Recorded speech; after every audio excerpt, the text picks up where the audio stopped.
And now, preview time.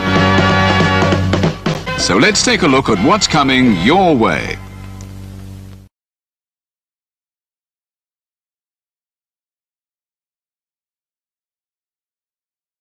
You ever wanted to come into a sports bar where the barkeeps know their game? Well, the Jeff Meacham Network Multiverse of Media has got a production just for you. Sit down and relax as the Stat Boy and his partner break down the statistics in all things sports. Whether it's football, basketball, motorsports, baseball, hockey, soccer, professional wrestling, mixed martial arts, boxing, and much, much more. All are welcome. Your barkeeps here keep you up to date and in the know of everything going on in sports, while also having a pleasant conversation about it all. Your host and owner of the bar, Stat Boy Mike.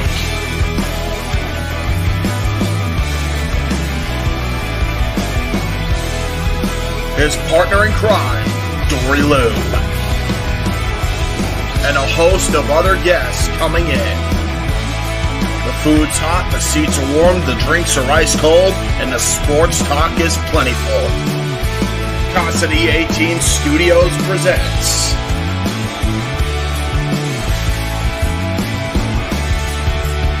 Stat Boy Sports Bar.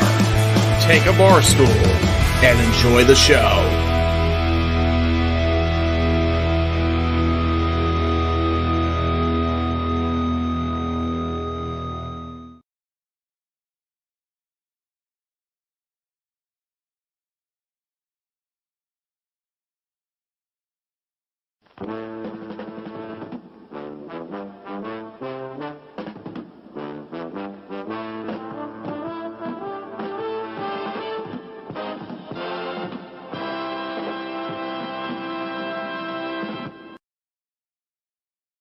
The following program contains strong language that is not suitable for young children.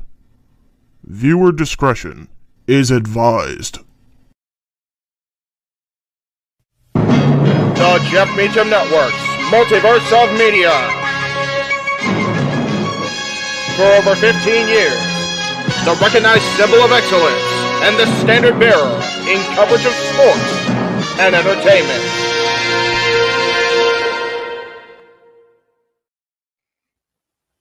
JJ, Jeff, you want to kick this thing off? Because I'm still trying to process everything here. Yeah, it's like, who wants to go first? Yeah, who wants to go first? Well, Come on in. It's open mic night with your host. you could maybe say there's really 4 topics, but it's split into 6. The Renegade, JJ Williams. The Sammy and Eddie Kingston thing, which one's the better smelling turd? And his panel of co-hosts. I am founder. Well, call me that for today since we're going with the Jeff Jarrett love theme here this week, according to JJ. The West Coast Professor, Jeff Meacham. Karma is karma is karma. That's professional wrestling! Damn it! The Simple Man, Noah Foster.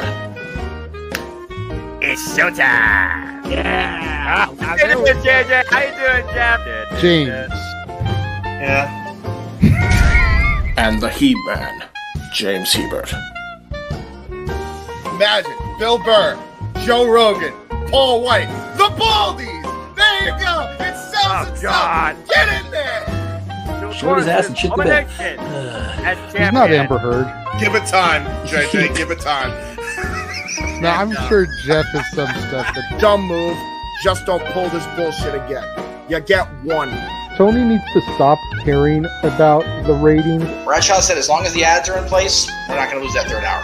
Ring of Honor does not have to be AEW Live. They don't necessarily have to coexist with each other. We kind of saw that tonight to a degree. Along with a panel of guests. He is no longer glorious. Don't you bring that up. You want me to rant about what my NXT used to... No, we are done here for the night. I swear, James. Because you never know who may show up for open mic night. I leave our company in the capable hands of an extraordinary group of superstars, employees, and executives. The first thing that came to my mind was, it's about damn time. Amen! I literally touched everybody in the state's trash. So it's horrible, you guys. Peyton's new thing is Dennis the Menace, but it's funny because she calls it Dentist the Medicine. That's great. When Elliot Taylor came out and did Born for Greatness live, I was popping my pussy, having a great time. I didn't care. I was having so much fun. Sit back, relax, and enjoy the show. Fuck Bill Belichick.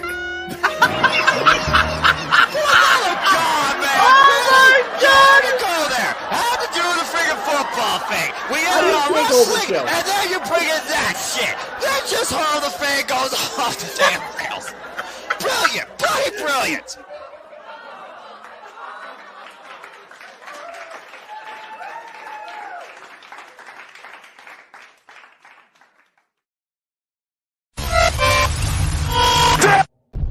We're here.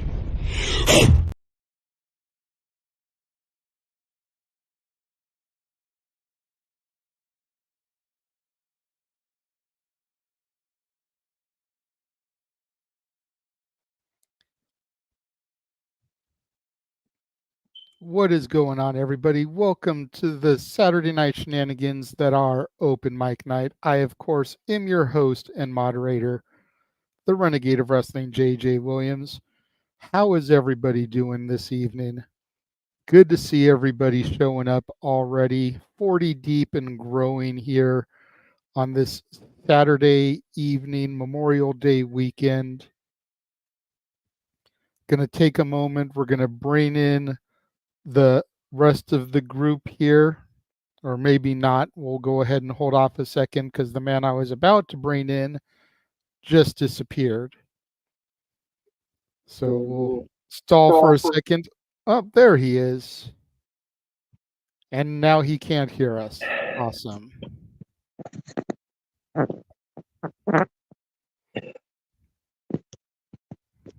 What in the hell?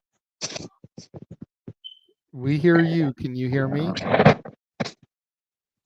I will take it that's a no still. There we go. Jeez Christ. Okay. Can't even do a proper tribute to somebody that this friggin' technology pissing me off. Yeah, seriously. So, anyways, wanted to make sure we brought you in first. You know, we saw the graphic up there for Richard Sherman, passed away today. I know out of everybody here on the show, it hits you and I the hardest. Mikey too, when he gets here. He'll be here, yes. You know, as the Disney dorks that we are, I mean, him and his brother pretty much composed the soundtrack to every Disney nerd's childhood.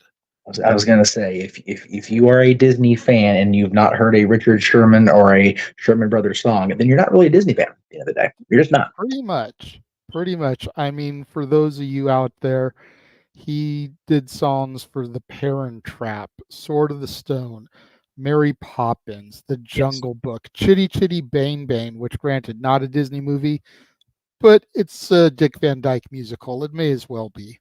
I was going to say The Aristocats, Bedknobs and Broomsticks, Snoopy Come Home, Charlotte's Web, The Many Adventures of Winnie the Pooh, the Tigger movie.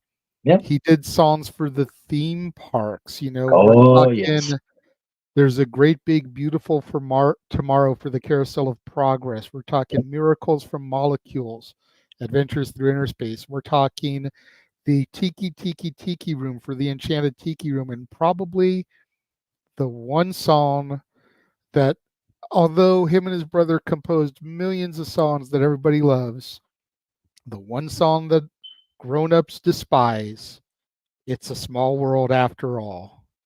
I am grateful in this world that Dick Sherman was a good man, because I know he didn't go to hell and having to hear that the rest of his days.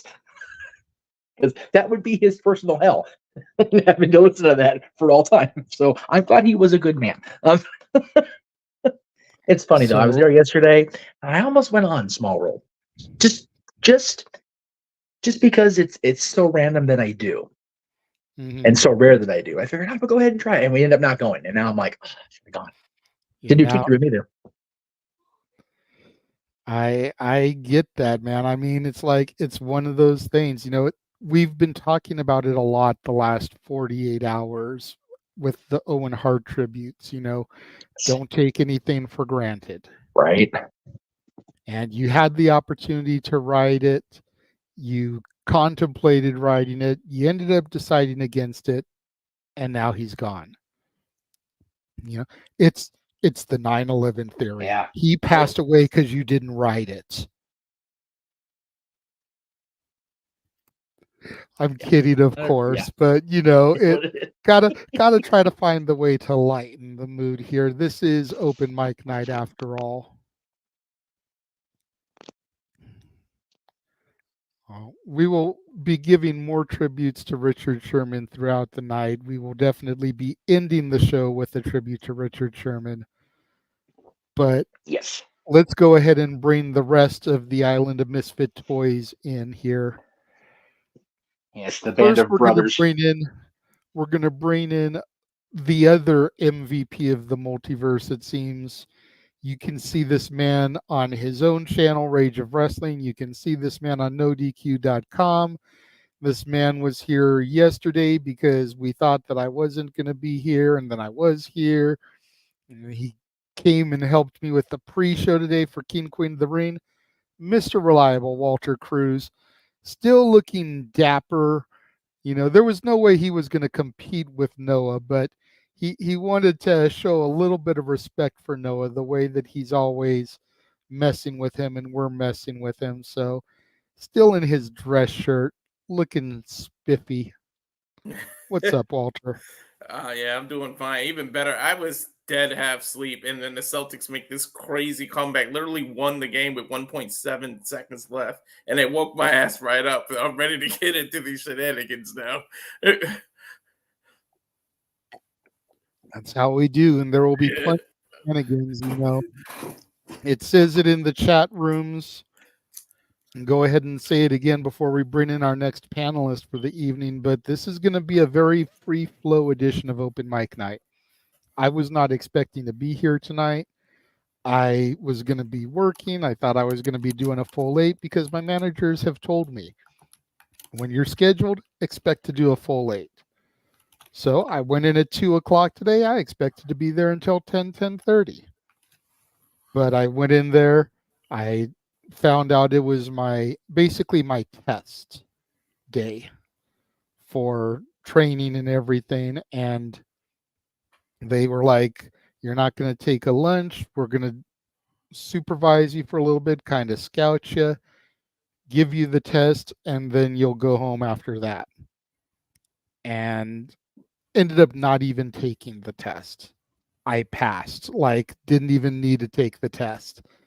The guy that was scouting me was like, we're starting to get busy, so I'm not going to give you the test because we'd have to take away a table to set up like a fake table to make sure you know what you're doing. I've been watching you. You know what you're doing. It's like my only criticism to you, something to be on the lookout for, is you need to pick up your pace, which that'll come with routine and doing it over and over again. And you need to start putting more stuff on your tray. You know, you can sometimes get more on your tray than what you get. And other than those 2 little critiques, I was good to go. So I've passed training at this job. My next shift, I'll actually be able to earn tips, which is a beautiful thing. So, but yeah, so there's no topics planned. We're basically just opening the forum here. Whatever you guys want to discuss. I've started starring a couple of questions that I've seen. It's got to be a good one, though. Otherwise, you've got a super chat. Super chats will take priority. Just like most forums. And don't hit us up with the you're begging for super chats thing. I see JD from NY do it. I see Vince Russo do it. I see Conrad Thompson do it. Super chats take priorities. So you guys can ask us for questions. If it's not super chatted and it's good, we'll get to it. But if it's super chatted, we'll get to it regardless. Let's go ahead and bring in our last panelist for now. The Heeb man, James Hebert, in the house. I am not a misfit toy. I am an autistic toy. There's a difference. You are the misfit of misfits. Dude. Yes, exactly. You're Teen Moonrazer, man. You run the island of misfit toys. Here's the thing. I am Papa Spud because yeah, exactly. Buy the T-shirt. I am Papa Spud because I am autistic. So there you go. I run the Charlie in the box. I am the Charlie in the box. I run the Spud Factory. We got plenty of. Nope. Oh no! Sorry, I got muted. My bad. I went too far this time. Oh no! I think he was trying to mute himself and accidentally muted you. Yeah, it's fine. Don't worry about it. Because he's on his phone. That's why so when you guys see Jeff's finger all up in the thing, it's because he's on his phone. It's the J's. Too many J's. He's got to know who to mute. Yeah. But is that the J I need to click on? I don't know. It's never good when you can't find the J. Anyway. Exactly. So we are here. I'm sure Noah will be here eventually. Noah almost never misses a open mic night, but he's been tired. Yes, I see your hand up. Unless the founder gives him the night off because he is that tired. Oh, you told him not to show up? I just now chatted with him and he's like, sorry, just woke up. And I'm like, dude, if you need the night off, take it seriously. We're good. And he's like, and he flat out said, I'm going to try to stabilize my sleep ahead of tomorrow because tomorrow's going to be a long one too. I said, dude, good night. Sleep well, please. Yeah, okay. Seriously. It's a long day, brother. So, I'm not surprised. Yeah. So it's all good. Hey, so with that being said, yeah. With that being said, I guess since I've got the little one here and you've got sleepy people here, if you want to hear these two dipshits sing for no reason, super chat, simple as that. Yeah, exactly. You can sing at least. Yeah, I'll willingly. No, you won't. No, you won't. You will do it for the money. You will not do it willingly. Stop that. Yeah, when they give me the money, I won't put up fuss. Put it that way. Although should I?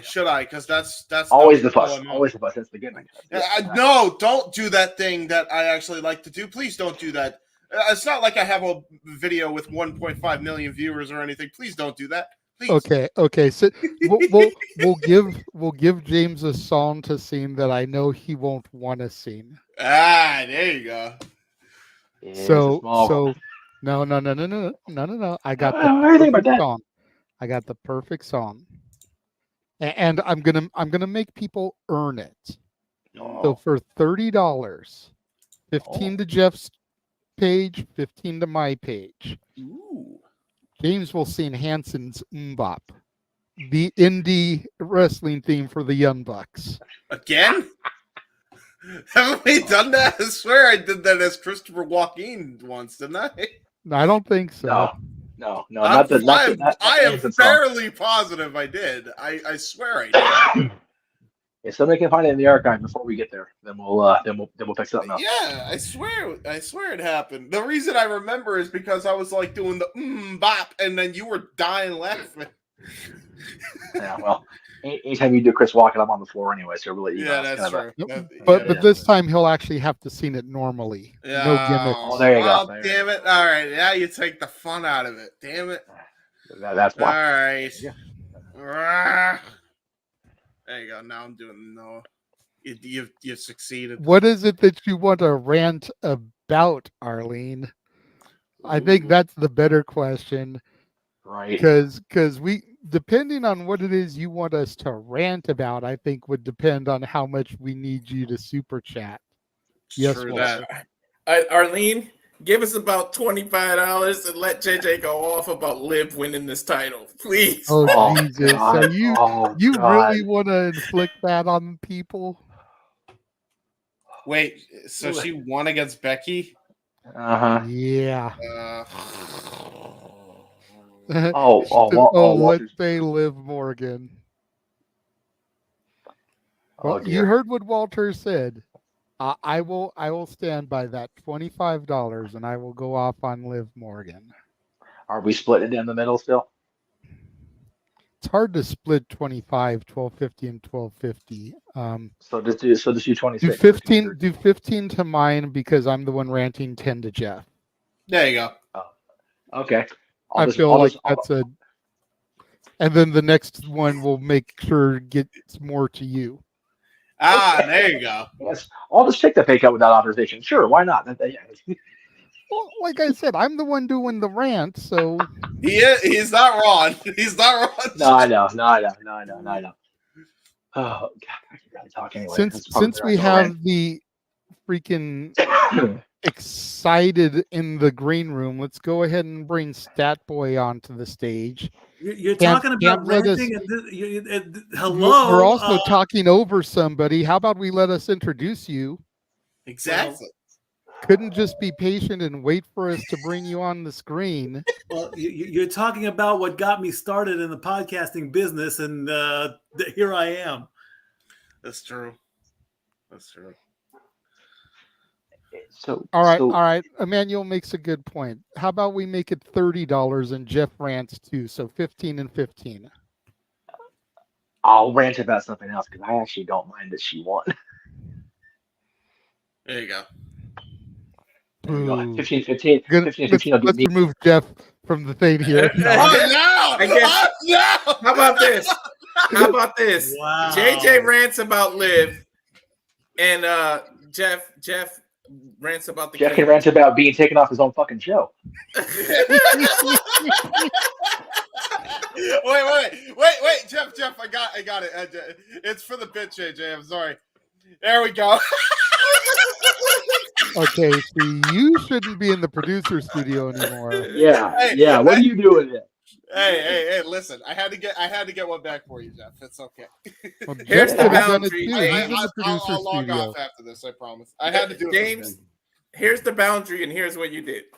Don't overstep. For real. Hey, listen, the bit there you go. Hey, see, now you joined it into the bit. Oh, man. Damn it. There you go. Okay. Yeah, as far as the game, I got nothing to rant about. The Kings are actually starting to make forward progress. I'll think of something. Don't worry. There you go. You know me. I can always get riled up if I want to. The thing is, you want people to rant, the people have to be quietest in their own houses. True. That's actually fair. This is fair. That's why she's catching it early, though. It'll be fun because it'll be a quiet rant. I'll have to be. That's stupid. They'll be like, "What you said?" I said, "Like, adjust your volumes accordingly because I'm about to go off on this bitch, but I'm gonna do it real quiet." Whatever. Damn. No, you gotta say it very silent. Damn. Gosh darn it, all the heck. While we wait for Arlene to decide if she's going to actually super chat. Yes. We'll go ahead and get to some of these that have already been thrown in. There was a question from Calvin. Says, Jeff, I have a question. So apparently he doesn't want any of us to answer, just Jeff. What's your favorite King of the Ring from the past? From which year and why? What the fuck? Okay, I have my rant. Okay. Everybody like Calvin, who does this all the time. I am not alone. They are here with me. Yeah, what the fuck are we? Chop liver, bro? God damn. Yeah, you're at least you're at least that solid roast beef from the restaurant quality stuff. At least you have the Arby's stuff down here. Anyway, I'll take that as a compliment. So thanks. As you should. There you go.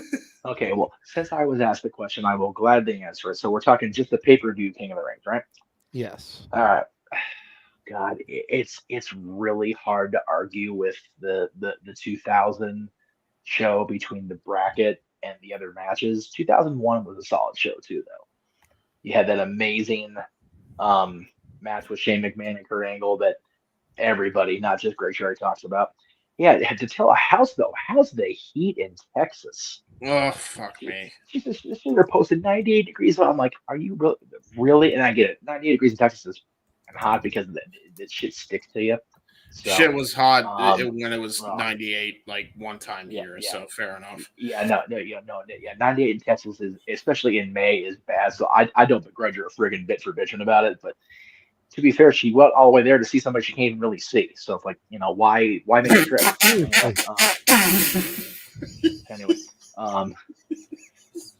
Anyway, I'm just gonna be an asshole tonight. Whatever, screw. I don't give a damn at this point. All right, so yeah, I would say between 2000 and 2001, those are my two favorites, and I'm not going to decide between one because it's my show. I can do what the hell I want. But yeah, the 2000 tournament was really good, and King Kurt was just gooberific with the crown and this robe and the ridiculousness of it all. And then 2001, I'm partial to because the King of the Ring trophy was a Stanley Cup looking thing, and that was awesome. Fair dues. Fair. That's fair. Yes.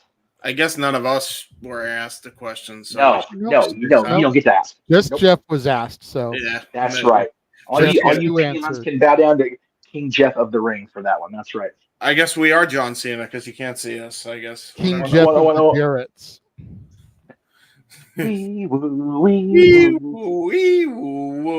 That's right. And there's no Noah to not copyright me. Walter bowed out because we wooed. Walter rewrote on we wooed. Rewrote. Emmanuel asked me something there. If you want to. Okay, but we're not there yet, Mike. How about we let the producer produce? All right, fine. There you go. Mikey, that's 2 already. You've been here 10 minutes. Oh, go.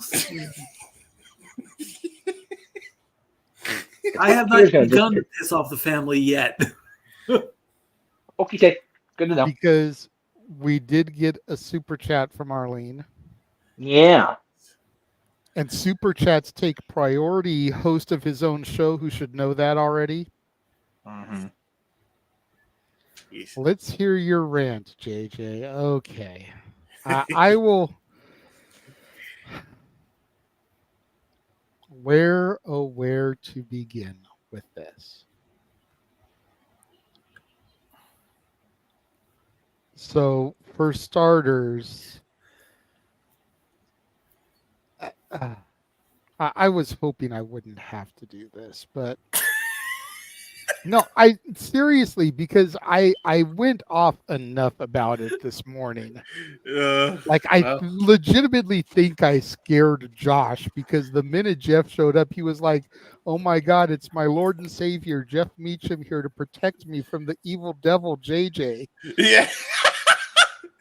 Like legit, that's the way he was going off. But what a difference 6 months makes. I mean, you go from this to this.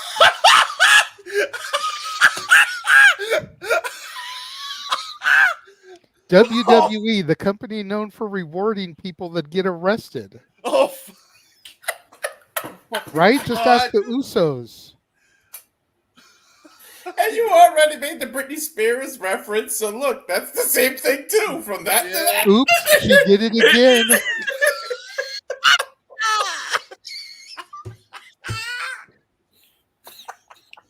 But I mean, seriously, like, let's take a look at this from a serious nature for just a second. Like, I know everyone is laughing in the ha. Yeah, no.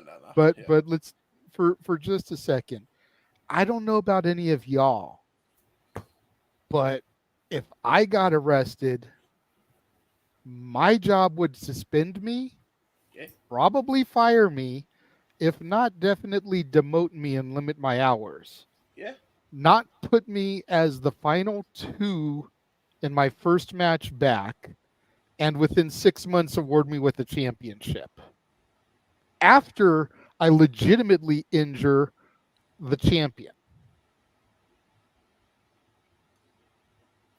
I don't know about y'all, but my job, any legitimate job, would not give you that kind of reward.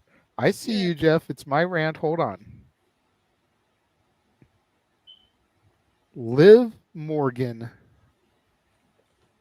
I said it tonight, or I said it earlier today on the call. The only women's champion who is less credible in WWF history than Liv Morgan was Harvey fucking Whippleman. Oof. Wow. Stop me when I'm telling lies. Liv Morgan is 75 pounds soaking wet with cement shoes on. How is she supposed to be presented as a legitimate champion before Rhea Ripley comes back? Every single woman wrestler in the WWE on their roster, even the girls down in my NXT, can pick their teeth with Liv Toothpick Morgan. There is not a single person on that roster that Liv can beat and be believable defeating. And I get, don't anybody in the chat give me, but wrestling's scripted. It's not real. It's fake. Yeah, no. You still have to present a little aura of believability in some of these fights. Yep. There's a reason they took the title off of her as quickly as they did when she defeated Ronda. She wasn't believable. We don't know when Rhea's coming back. If Rhea doesn't come back until, let's say, the Rumble, surprise entry, number 30, WWE's got a fucking track record of this bullshit. That means we've got to deal with Liv Morgan as champion June, July, August, September, October, November, December, January. 8+ months? Her running through the roster? Nah.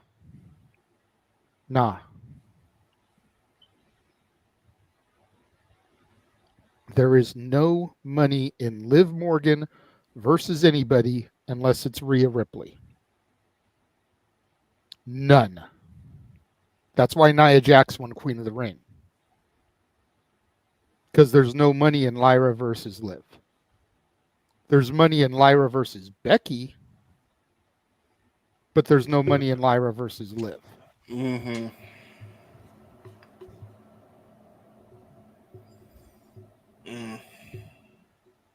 How did that do, Arlene? Was that suitable for you? Damn.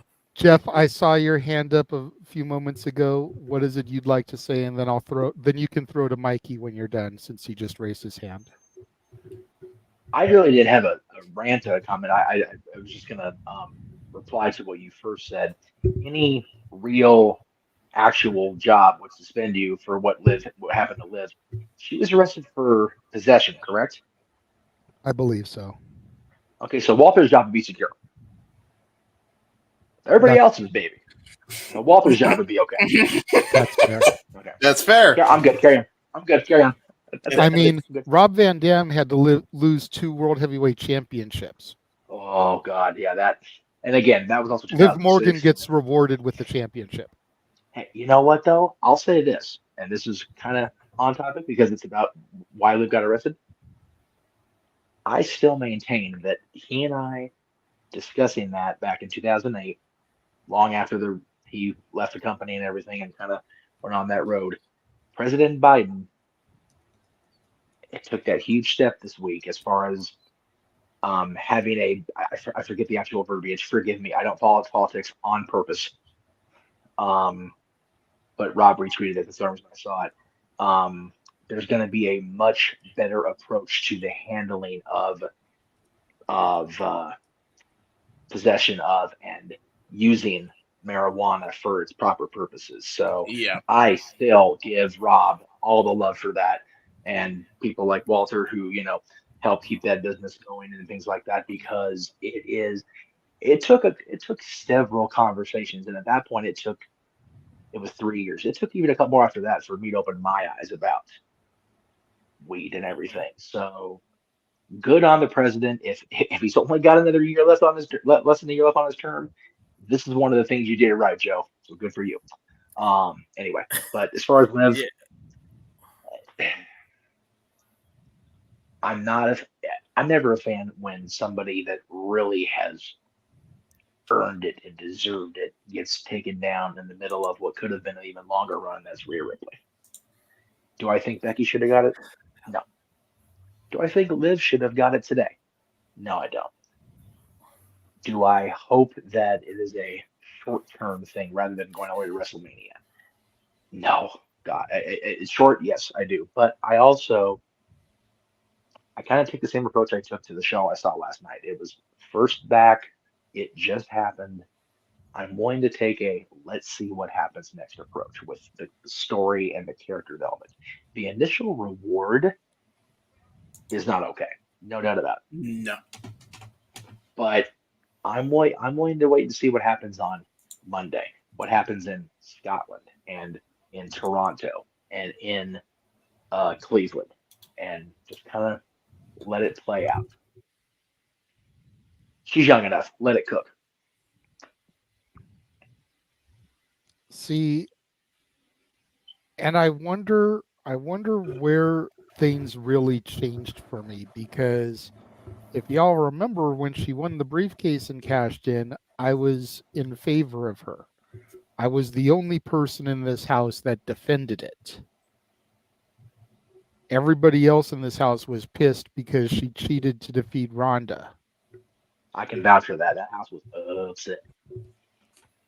But something happened along the way. Maybe I just realized that she wasn't all that in a bag of chips. Yeah. Maybe it was the way the title run was, but maybe it's just watching people on the internet fucking simp for her. Like she's the greatest thing ever. Like she's Trish level. She's not worthy of lacing Trish's boots. Yeah. And like she's just not that good.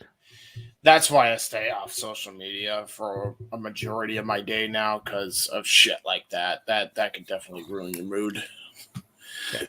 In my personal opinion, and I'm sure Walter will agree with me here, Jade Cargill is better than Liv Morgan. Yep. Of course. Yeah. And when you think about how botchy everybody complains that she is, she's still better than Liv. Think about this, JJ. Liv got arrested, like you said, 6 months ago. They reward her with a title shot. Mandy Rose makes a little bit of money on the side with her body, and you completely fire her over that. Yeah. One got you. One sent you to jail. Yeah. The other just lined her own pocket. Well, I don't think she actually did time. She did about as much time as Dominic Mysterio did. Yeah. She got arrested, got taken down to the precinct, fingerprinted, mugshot taken. She was maybe in a holding cell. She didn't do any legitimate time. The jailbird lovers. Maybe that's why they've started to connect. Yeah, is their jail time. Yeah, they you know. Ex-con Dom, ex-con Liv. Jailbirds of a feather flock together. Too bad Ray Taylor passed away. You could have the big boss man as their fucking warden come into the ring with them in cuffs and prison jumpsuits. Oh, Jesus. They're going to both start coming to the they're ring going with up the to black Canada and white. for Money in the Bank. What's the Mountie doing? Yeah, there you go. Get the mounting balls. Jeff's trying to find his waiter for the check. Yeah. Then Well, I'll you come are the along and bust waiter. no, I'm the busser. I'll Yeah, come that's along true. behind and bust the table. There you go. So we got Mikey that wants to say Yeah, something. yeah, I know. Mikey is still being patient and waiting. I'm gonna be that dickhead though. Shawn Michaels 95-96. Follow that, sir. There needs to be like 3 levels of Statboy approved, and right now that what you just said is beyond the highest one. I mean, Statboy F and approve is not good enough. It needs to be higher than that. Oh, that Jesus. needs to be like me looking at like a devil face or something. I don't know, and it needs to be red. That because that was amazing, and I'm not saying that because you're my brother, because I'm saying that that's how I honestly feel. Yeah. Like I said, I can't praise my brother enough. WWE booked this guy, give him a job, because what he's Triple H saying would you're be not doing. scared of having me in corporate. I'm just saying. I mean, I've long since thrown away that golden ticket. Golden ticket. Yeah. So Jeff, What was do you that, want? Jeff? He said, "Oh, Golden ticket." So Jeff, do you want to take that Photoshop job, or should I? With Mikey as the devil, with Stat Boy like super approved or something. On it. Yeah, there you go. Oh no! What have I done? Well, you're the one that asked for it, Mikey. No. See. Here's the thing to do my own impression. I've got the original of that Step Boy approved thing because it's a little bit stretchy on our edge. I can totally manipulate the hell out of that and get the freaking Step Boy approved tiers ready to go. I have like a bar menu at the Step Boy Sports Bar. Step Boy rant tiers. There you go. Well, Arlene said that rant was good enough for her, and then went on to say that I deserve to rant. So thank you, Arlene. I appreciate that. He does deserve to rant. He was the working man today. Hell, I had a great day yesterday. I ain't nothing to rant about except one salty cast member, and even that, it's like I can't really bitch because I did commit the faux pas before I got told off. So I had a fantastic day today too. I mean, all in all, my day today has been great. A little bit tired after being done at midnight last night, West Coast time, 3:00 Eastern, with our Raw Zoe watch along. You know, only got about 6 hours of sleep, and then got up, got showered, did the watch along for King Queen of the Ring, went to my real job, got back here in time to do this. God only knows how late we're going to do this. Yeah. Thank God I don't have to work tomorrow. I am going to go out and do Uber Eats, but you know, I'm only going to do that for a couple hours. So yeah, and again, as I said, you are a man with 3 jobs. You got 3 hats. Arlene says, "Just wish Josh was here to hear it." Oh, I gave Josh the option earlier. Jeff was here and heard it, and Walter was here with me and heard it.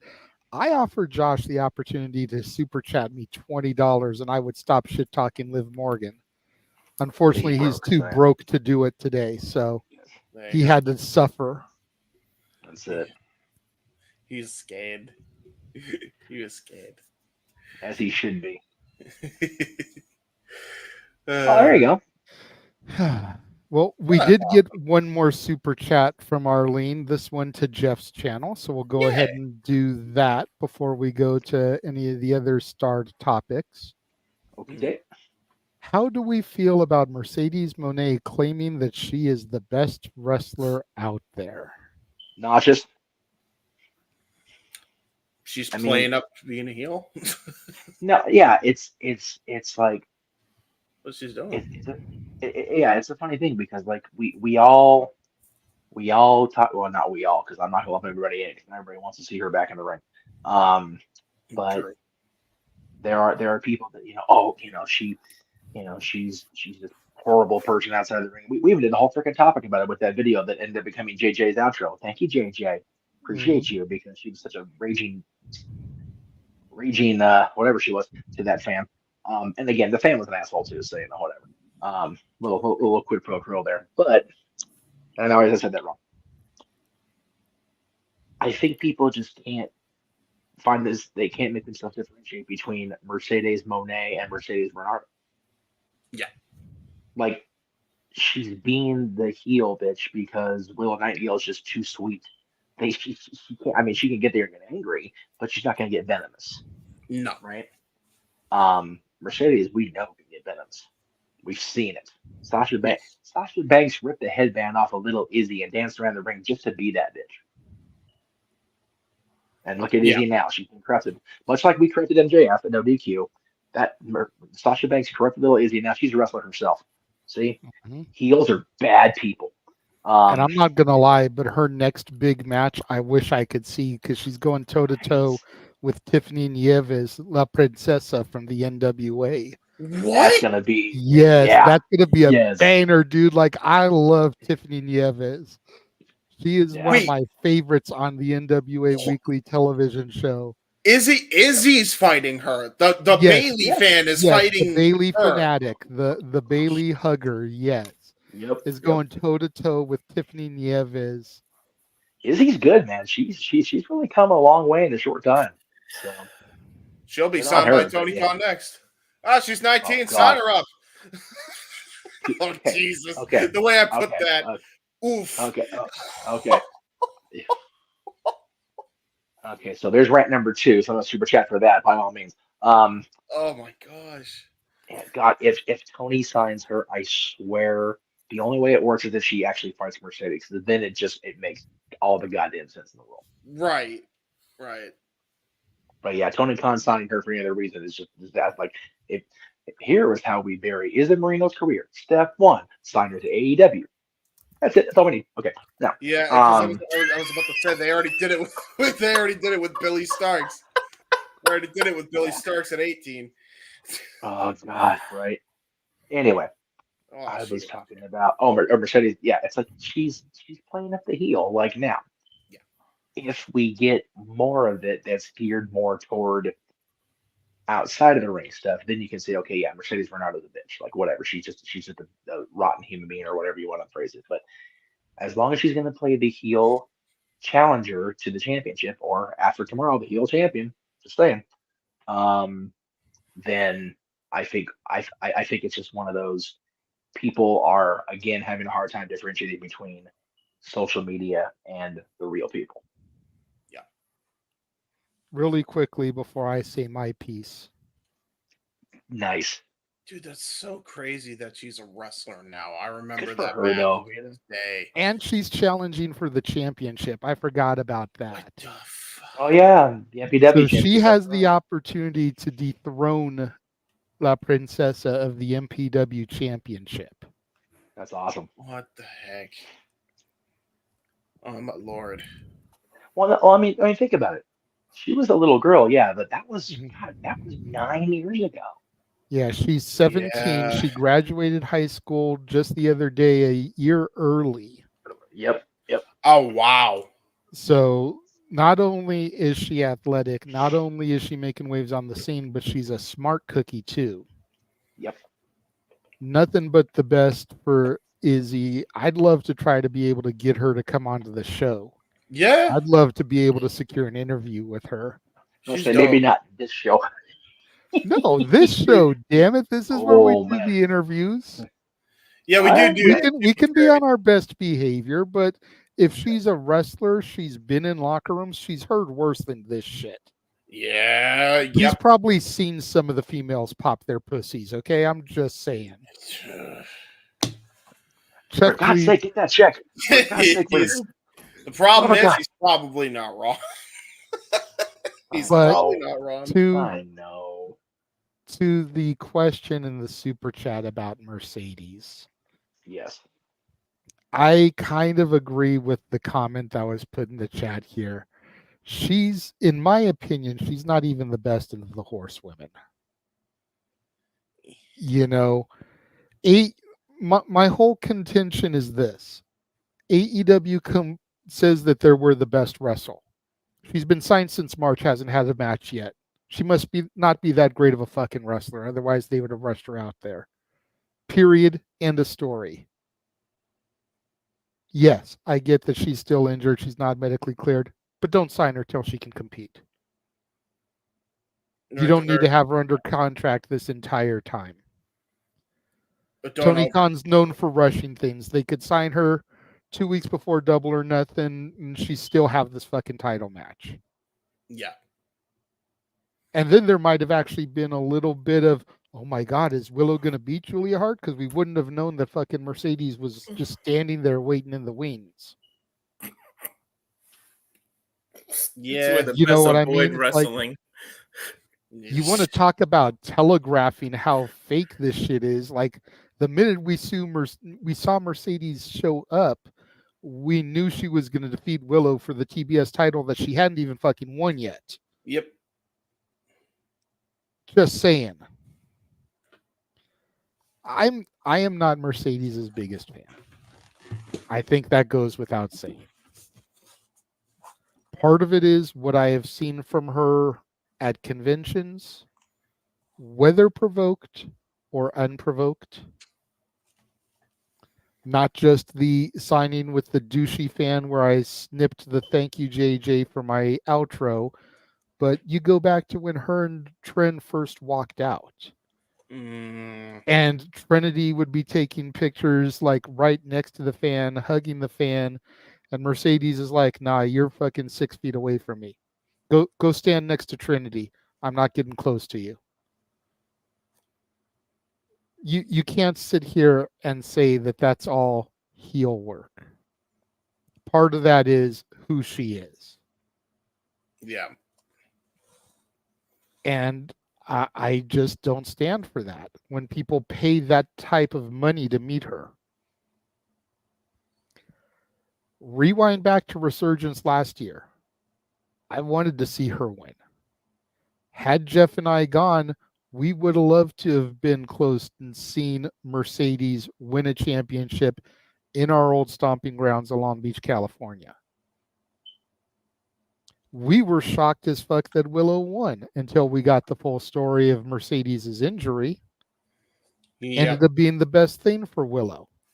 Ended up being what truly made me a Willow fan, because I was kind of sort of liking her before, but when she defeated Mercedes and won that title, I was like, I am a Willow Nightingale fan. Even though I wanted Mercedes to win with her fucking Snow White inspired cosplay just down the fucking block from Disneyland. Like literally, you could have walked outside of the Cal State Pyramid, jumped on a bus, and taken that one bus down the street to Disneyland. The OCTA 50. Mikey knows what I'm talking about. He took that shit every fucking day to get to work. And me and Jeff took it at least once a week for a while there, going to the park to our Woosah place. Yep. But Mercedes is not what she is hyped up to be. And if Greg is watching this, he's going to hate me for saying it. We're going to agree to disagree and have differing opinions, but that's the great thing about wrestling. We're allowed to have difference of an opinion. You know, heaven forbid if it was like political. Yeah, heaven forbid if it was actually like politics and Republicans and Democrats could actually get along together at the end of the day and just have a difference of opinion. Oh, finally. I'm Right? not the only one with that opinion. Right? I need to change my whole Greg approach to likes everything. Mercedes. I can't stand the bitch. Doesn't mean that I have to hate Greg. Yep. Me and Greg can still get along and have a difference of opinion. Here you go. In the year 2000, there were Trish people and there were Lita people. I'm very much a Lita person. Always have been, And I'm always very- will be. And But I'm I very love much a me Trish some person. Trish too. Yes. And now we're both Bestie people because they're both awesome. Team Bestie. Team Bestie, that's right. So there was a question you posed, JJ, or I forgot who I think it was you. Where is the bounty? He is Frankie Kazarian side of the TNA show. That's Wow. Oh. Well, damn. He's the bounty. He'll be joining Team Canada soon. Is there a Team Canada to join? I think that's still technically a thing. They still have a few of the members. Josh Alexander, Jay Chung, have WWE fire Petey, bring back Scott D'Amore, and the Mountie. There you go. You're good. There you go. And just Eric hire Young. Lance Storm. And you guys there. There you go. And then hire Lance Storm and hire Primetime Skipper and bring in PCO and revert his gimmick. You're good to go. Yeah. I said what I said. I don't care. Don't you shake your head in that tone of voice. I will shake my head, damn it. Oh, I am the boss. You will not. Team I'll be Canada Team Canada, takeover, baby. That's right. Eh? And PCO. You can't forget about the original Canadian. As I said, PCO. Yeah, just revert his gimmick Yeah. for that one night. Maybe he And just then- buys and his then- jersey. And then when they kill him again, they can bring him back as the monster, and all is well, Puppet Man. Whatever you do, please don't bring back A1. For the love of God, please don't bring back A1. Johnny Divine, bitches. Why don't you want some steak sauce to come back? Like No, no. Did A1 really Steak go sauce out is of a penis. No, style? that's Well, I'm well, not talking about. I'm well, not no, talking about- Like no, we have it- bottles of it at work. Like Well, yeah, but JJ, remember, steak is steak. Cheese is cheese, so it that's doesn't right. matter. That's right. There was This another here one gets just it. recent. There was another option that came up, and I can't remember what it was. Damn it! But I Think thought, about it. Let me know. okay, yeah. And Jim Cummings as Monterey Jack will tell you that cheese is most definitely not cheese. Not cheese. True. The Bob here is going, what the actual fuck is happening right now? This podcast has more holes than Alpine Swiss. But yes, to answer the question, Arlene, I don't think that anybody on the panel here feels that she truly is the best wrestler out there. At one point, she was. She has kind of fallen off. Sorry, James. At one point, never. Not even at one point. Yeah, I was going to say, I don't even know about at one point, because granted, I wasn't there for the Horsewomen's Rise in NXT. But aside from her match with Bianca at WrestleMania, I can't think of a, oh my God, Sasha Banks match. Well, her and I match know with there's Bayley takeover ones, but I wasn't there for it. So that's fair. let's not throw those out. Well, I was only going to say her match at TakeOver, I had to really force myself because I was such a huge fan of the Charlotte and Natty match from the previous year. But her and Bayley stole that show out from under everybody at Brooklyn. And that was a great way for her to really get that main roster point started. And if you really think about it, her last big moment was with Bianca at WrestleMania. So was she one of the best? As far as on the female side of things, absolutely. Was she the absolute best? No, she was not. And I don't think she was ever the best horsewoman, period. I'm going to say what I'm going to say, and I'm going to get, lynched and, raked across the coals for what I'm saying it, but numbers don't lie, kids. But I still think that Bayley had a lot to prove. She's doing it now because she's able to. Yeah. Becky had a long way to go, and she got there, and then she started becoming the new Charlotte because it was like, okay, I'm good now. Charlotte unfortunately had the way she was booked allowed her to get dug into a hole with the fans and with the critics that she's never going to dig herself out of unless she comes back from this injury and just does something completely out of the box. Sasha, Mercedes, whatever you want to call her, will always be in that gimmick until she's not. And until she's not, tomorrow's going to be a good indicator of where her future lies.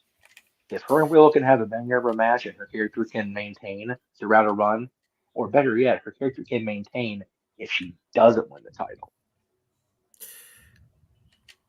She's so much of the best that WWE never trusted her to defend the title but once. Every time she won the title, she pretty much lost it on her first defense except once. That's crazy to think of. But he's right, yeah. Well, yeah, but there was a lot of other factors in that, to be fair.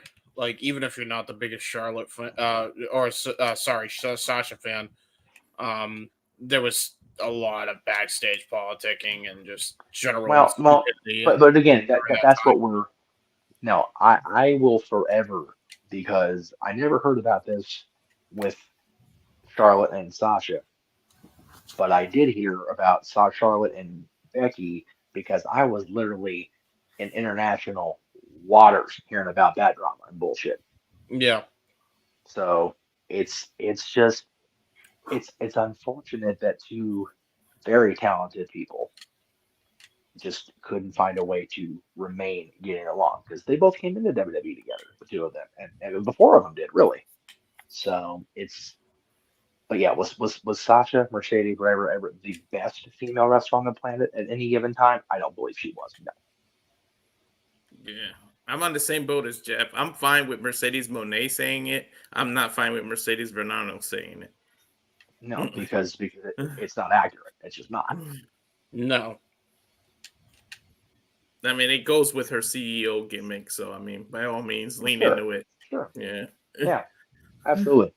We need more really good, I believe what I'm saying, on television and any character heels. Yes. Michael has always said that, man. The heels are always best when they believe their own bullshit. I mean, he didn't say it like that because I forgot the dude. Sorry. Yeah, it's you have to believe in what you're saying. Yep. or it just doesn't work. And that goes with any character in wrestling. You have to believe it, or it doesn't work. That's why Randy Orton as a babyface until later in his career never worked, because he was not a babyface person. He didn't like doing it. Same with Flair. Flair as a babyface only worked because he was old. It's like, oh, look at him. He's still trying hard. Good for him, until he went completely fucking batshit crazy.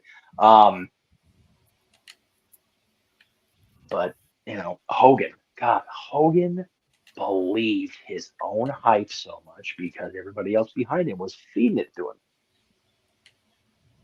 But when you get down and talk to Terry Bollea now, whatever it is, 40 years later, it's like, he can see through the bullshit, because that's what he was having to feed to get the money in his pocket, to get the draws on the house, and to get the people that were challenging him elevated. You have to believe it. And Mercedes Moné believes that she is the best wrestler on the planet. And that's why that's why Mercedes Moné thinks she's going to beat Willow Nightingale in Vegas tomorrow. For some of you today, because it's already Sunday. Right. Happy Sunday, kids. Right. Spoiler alert, she will win. Oh, yeah. You know what, though? There's that little inkling of doubt, because if she doesn't, maybe, just maybe, and I'm not giving Tony any credit for this because he knew better. Yep. But I would love to see the response from the character if she doesn't win the title.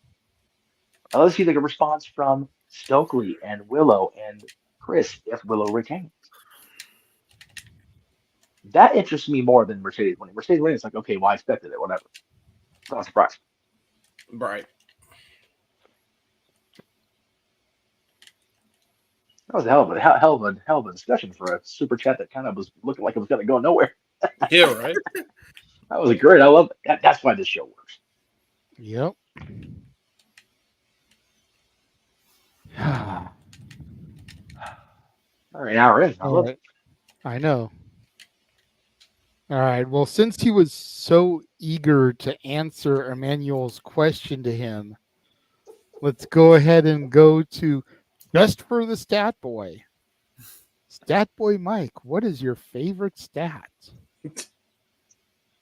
I'm going to go a little bit sentimental on this, and it was a time where JJ and I and the family, we were at a Honda Center, and they wanted to find the fan of the game, and so their ice crew people came up and talked to me, and I just started rattling off all these stats between the Ducks and the Kings, how one team was better than the other. Like the Kings had more players going to the Olympics that year, and the Kings had and this was all in Honda Center, though. This was not Staples Center's crypto. This was there, and it was pretty much even. And so they played the clip on the big screen, and they said, everybody vote for your favorite. And it was the first public stat that I gave out that a lot of people saw. And this guy over here started leading the charge, trying to get everybody to vote. And voting ended, I think, like close to the end of the second intermission. And at one point I was leading. And when the results came up, I lost by 2 or 3 points, and I ended up giving up Renegade one of the biggest hugs ever, and I'm like, man, I can't believe I did that. And it's like, I guess so yeah, that would probably have been it, because they wanted to know what kind of stats I had between the Kings and the Ducks at that time. And I was fired up. I was working the crowd. I was just trying everything to get every possible vote. And I think the winner would have gotten like a free dinner to their in-house restaurant at Honda Center. It just didn't happen. All right. There you go. Not bad. Not a bad. Not sure that that's what they were looking for as far as a stat, but we'll roll with it. Well, My favorite stack factoid is Shawn Michaels did nothing wrong in Montreal. I was about to say, I mean, he did talk about stats technically. So there No, you I go. know. Yeah. My favorite stat is that if you ask Rick Astley to borrow up, he will not give it to you, therefore letting you down. And you have thus entered the Astley paradox. Because he will never give you up. But by doing that, he lets you down. And then if he doesn't or does borrow, he walks away. I broke Walter. He did. We gotta break somebody with the songs because Noah's not here to break on instant with the songs. Matthew said, I know that he's curious if Double or Nothing will be the breaking point for me because we both had spicy takes on predictions. Yes, we did. Yes. James, did you ever clip that piece about I am going up on the Bucks? I am going to for tomorrow's stream. Okay, because I was going to say, if you clipped it, then I would run it real quick. I may have to try to find it. You beautiful, beautiful, evil man, you, James. Yeah, no, that was the best rant I've ever heard. It was tremendous. I was gonna watch it the next day, but it's like, man, I'm going to Disney. I don't need that elbow poison. I might have to watch it before the show tomorrow, but I'm not gonna watch it on a Disney day. That'd just be like wrong for reasons. I will see if I can find it and we can air it here real quick. I'm sure Rift won't mind. He don't give a shit at this point. Yeah, it's already. I mean, it's a few days after it originally aired, and if it gets some more traffic to his site to watch the whole thing, then I'm sure he'll enjoy that as well. But right, there you go. So I'll tell you what, I'm gonna throw this next question from Matthew up. Jeff, you can read it and kind of start the discussion on it. I'm going to mute my end so I can try to get that clip queued up. And then I will be the last one to discuss it. Sounds good. All right. So Matthew says, I guess one wrestling question I have is, what do we do with Gunther? I see Priest losing at Clash to Drew, Punk costing Drew against Gunther at SummerSlam, and Gunther Ilya at Bash at Berlin. All right. So for anybody that didn't watch this morning, this is an incoming spoiler from the Jeff Meacham Network. Gunther's the king of the ring. Yay! He will get a shot at the. Now, what was said was a championship opportunity. So I'm not sure if they specified world or WWE championships. Let me just be clear on as I say this.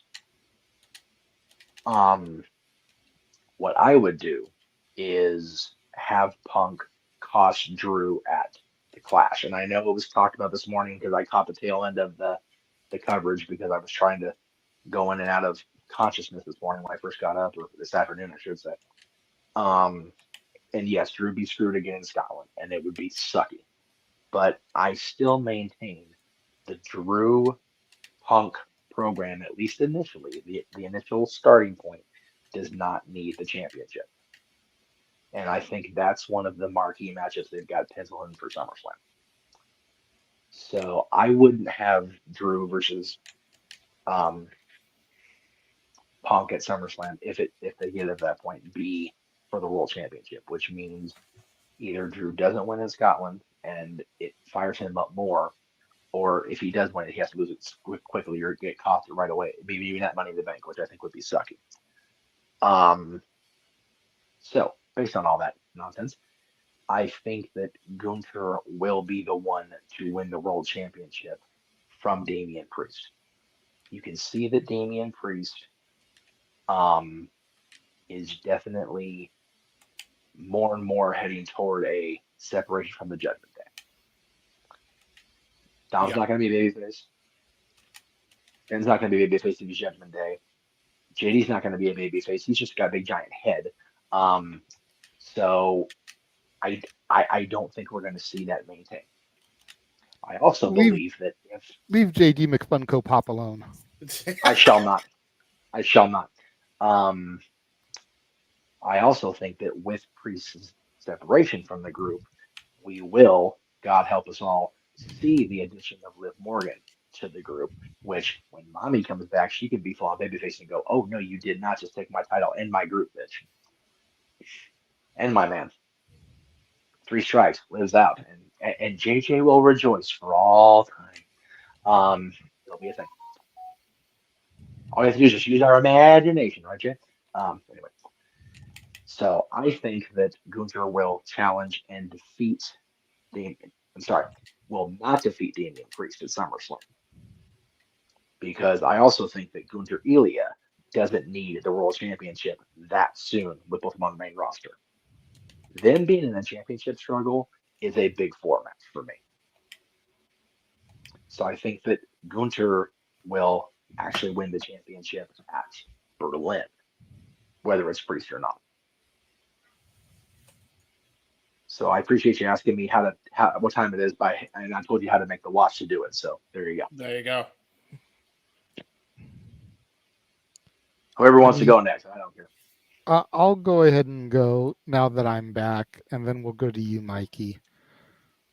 I see Priest retaining at Clash against Drew. Yep. Because I feel like Punk is going to cost him. We were talking about this on the call earlier. It's like it very easily could go either way with Punk costing him or Punk allowing Drew to get the title and then attacking him afterwards. That way, Drew's first defense is against Punk at Money in the Bank. So it very easily could go either way, but I see Punk costing Drew the title at Clash at the Castle. I see Gunther defeating Priest at SummerSlam.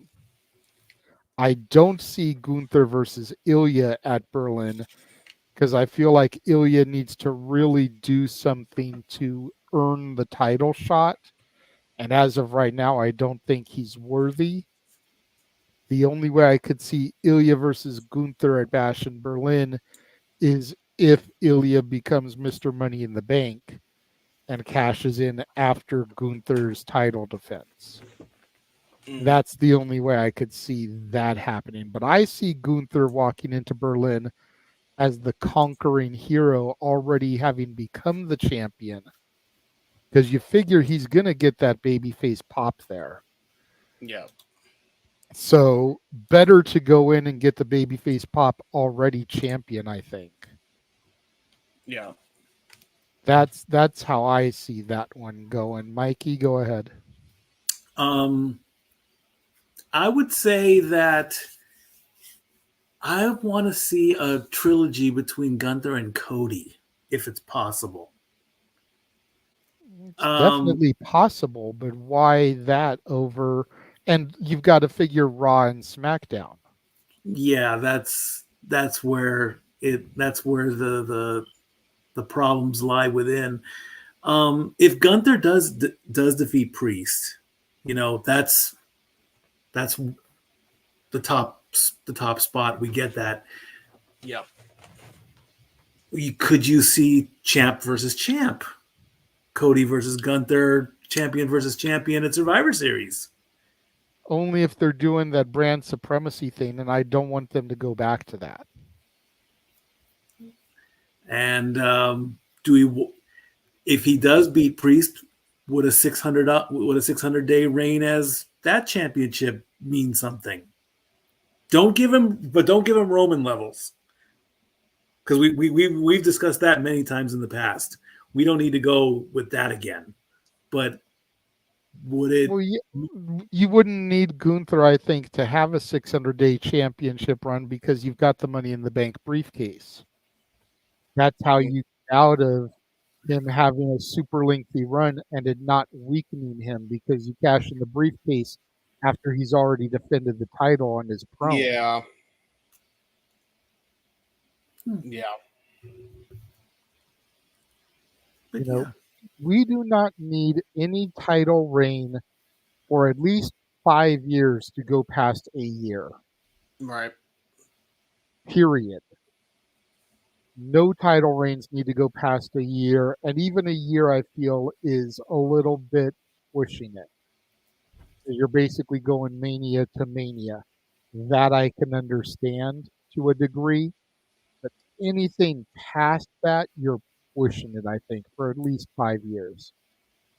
Because between Jade Cargill and her 500-plus day TBS title reign, Gunther in his 666-day Intercontinental title reign. Yep. Shows their however many day reign they had, and I Roman forget now, yeah. 1,400 days unnecessary at this point. Yeah.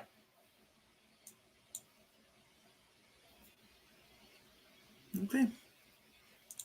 But not a bad thought in theory, Mikey. It's just that there's so many damn long title reigns lately that it's kind of, yeah. We're worried about that one being the case. Did you have anything else you wanted to add, Mikey? I know I kind of interjected over you there, and I do apologize for that. But nope, it's all good. Okay, James or Walter? I don't know. It's weird because I feel like there's gonna be a lot going on before then. You know, I right now I think, you know, you got Punk and Drew that, as you guys said, doesn't need the title. I think Gunther, Ilya at Bash in Berlin definitely can happen, but I don't think Ilya can get the win if they do that match. Because I mean, Gunther's going to be the babyface going into the show. I mean, this is just how it's going to be. He's going to get the hero's ovation when he comes in as King of the Ring. So if they do have a match, I feel like even that's going to be without a title. You know, I don't think they need necessarily to have a championship at that point yet. I think he could challenge for it at any time, if I'm correct. Or is it next month? I don't know how the King of the Ring works. The King of the Ring gets their shot at SummerSlam.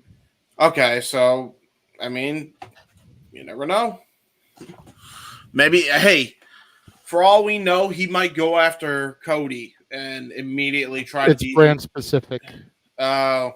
They made that announcement. So Okay. Gunther, having won King of the Ring, gets to go after Priest. Okay. Nia, winning Queen of the Ring, gets to go after Bayley. Oh, okay. So that's fair. All right. I didn't know they were separating it between brands. I mean, that's a good way to, I guess, keep the brand split motif at least. That's right, because Corey said Priest needs to be looking over his shoulder or something after Gunther won it. Right. Well, we know Gunther's winning the belt. So in that case, then when Ilya and Gunther do fight at Bash at Berlin, then Gunther has to win. Now, here's the thing. In their last match, Ilya won, dethroning Walter's historic UK title reign. Right. So this would be, and Walter is Gunther, by the way, for the new folk. So this would mean Gunther would have to get the win here, and then you have to imagine that the rubber match is going to be at some point after that. So just keep that in mind as well. And also, you don't want to do it too soon because you also want to make sure that, you know, Gunther drops it to Ilya at WrestleMania if you're going to try to push him at that point. But I just don't see that happening yet. If they do it, I could see them waiting another couple years before they pulled that trigger, just like they kind of did with this second match between the two. So there's always a possibility of that being the case, but Yeah, I could see them doing Ilya and Gunther, but I don't see it happening anytime soon. I don't even see it happening at Mania. No. I think we really have to establish Ilya on the main roster. You know, think about how long it took to establish Gunther on the main roster. Yeah. You know, and for the people like myself who have never seen the match, granted, I'm aware of the history thanks to you and Noah, but for those of us like me that don't really know the history of Ilya Dragunov and Walter Gunther, time has to be given to tell that story. Right. To make that encounter matter for anything. You can't just throw it out there, even at a WrestleMania, without really giving us the story behind why I should give a shit about this. That's fair. Yeah. Walter, go ahead and bring us home, and then we'll go to commercial. I'm with you. In terms of the Ilya and Gunther, I think you save it since you're already advertising it 2 years in advance. Wait till SummerSlam Minnesota, and you got 2 years to build the whole damn thing. That's not a bad idea. The problem with that is that you run the risk of someone getting injured. That's true. But Gunther, I don't think, has had a severe injury. Ilya, same. Both are still fairly young in their career. I mean, Noah pointed out that Gunther's like 35, 36 years old. Doesn't look it. Ilya's probably about 5 years younger. At least he appears to be. Could be wrong on ages. But you figure they're barely hitting their prime. Right. As long as they can stay healthy, they've got time on their side to really tell this story. Yeah. They're still on the if you think about it as a roller coaster, they're still on the ascent before that hit the highest peak to go back down. For real. Like I would almost, and I know some people have alluded to it, some people are against it, but I would almost rather see Ilya replace Giovanni in Imperium and really kind of build, keep your friends close, your enemies closer type of story before they finally pull that trigger, because that gives them time to tell our story. Right. That gives them time to be like, oh, they have this history going back to NXT UK.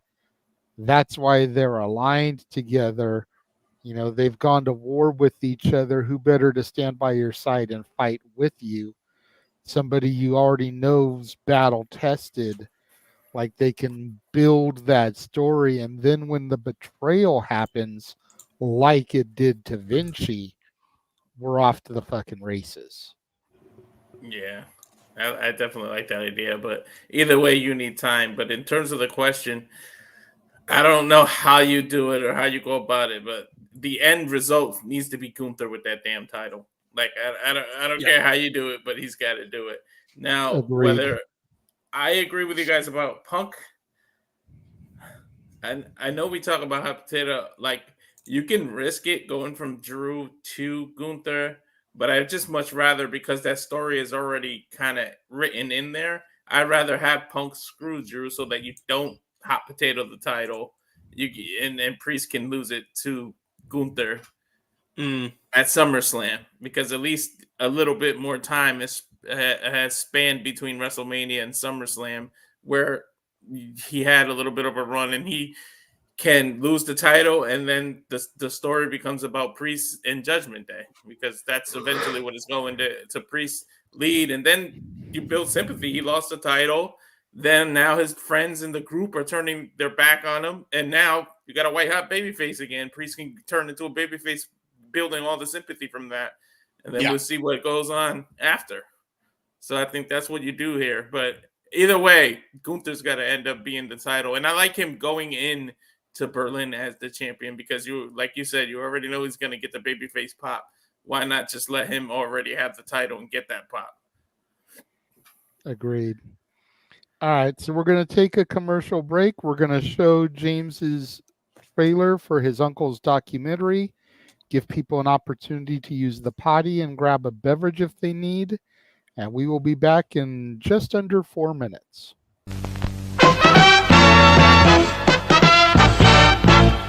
And now, preview time. So let's take a look at what's coming your way.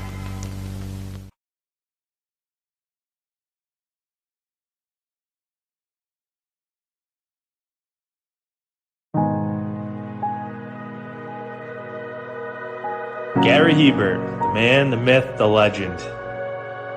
I was amazed, and I was looking to become a better skater myself, and I wanted to be like Gary.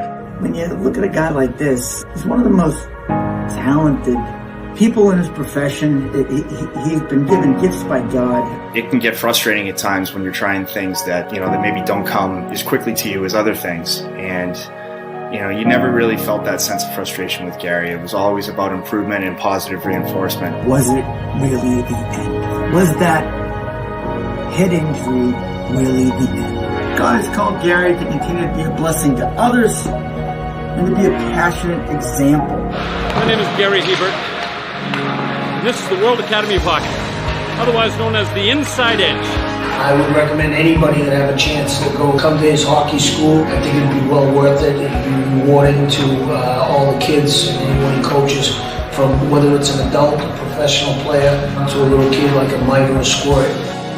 Gary, from day one, has been instrumental to my hockey career. I started out as a potential Division III player, and Gary brought me single-handedly through high school and into a top Division I prospect. I owe it all to Gary, the biggest legend on and off ice there's ever been. Listen, watch, learn, be confident, and have faith. Those are the answers I was brought to. Yet, I only now am really learning how truly important those 5 things are. Through preparation, through appropriate thoughtfulness and thinking, we can learn to untie the typical knots between our ears that drive us into underachievement and underperformance. And lo and behold, we can learn, I think, to fulfill our God-given potential. Gary has the innate ability to make people not only better players, but better people. The life lessons they learn from Gary are incredible. You can always remember leaving that rink knowing as a player I got better or I had something to improve on to get better. And I think that's what you excelled on as a coach, is giving us the knowledge to know what we needed to do to get better. There's coaches who know the game, but can you communicate and create passion in your kids and in your players? And Gary's able to do that. Gary's got great knowledge and the great hands, but more importantly, his ability to connect with people and care for them. His communication skills, to me, really stand out and separate him, and that's why he's one of the best, in the world. Gary's a legend. He's a special, special man.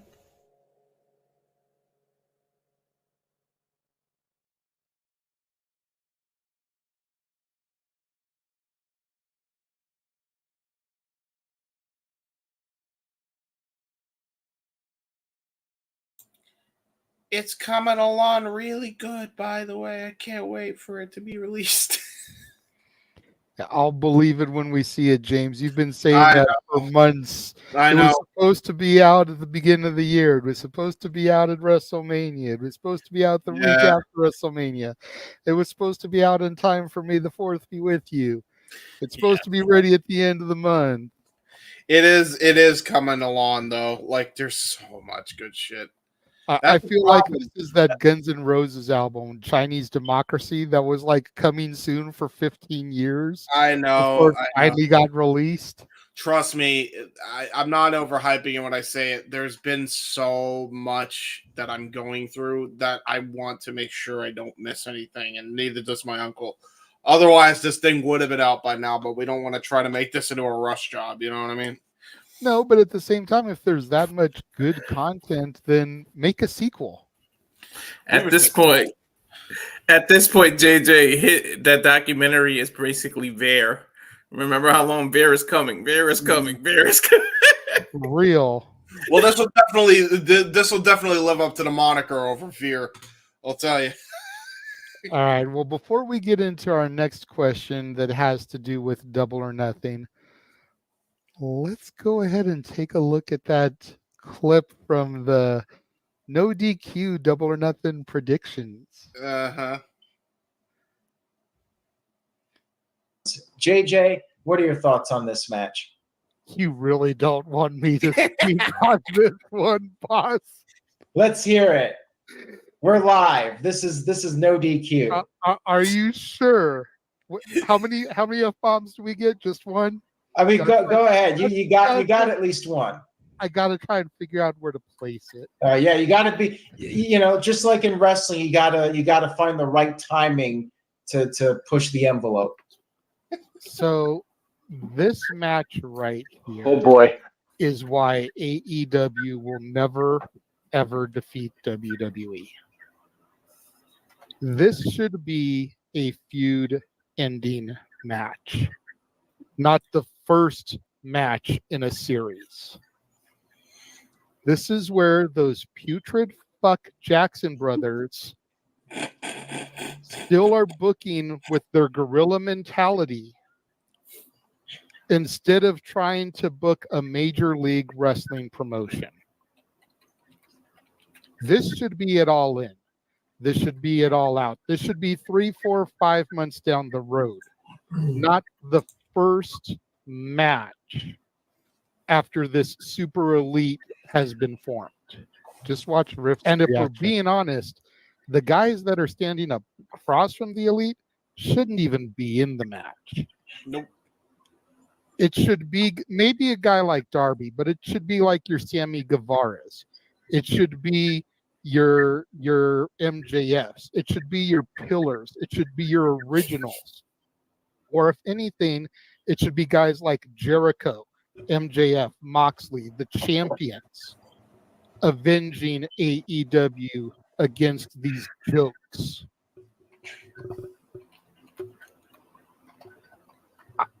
Again, ask Dwayne, ask Matthew. They know how I feel about the Massey brothers. And they're going to win because they're going to book themselves to win. Yep.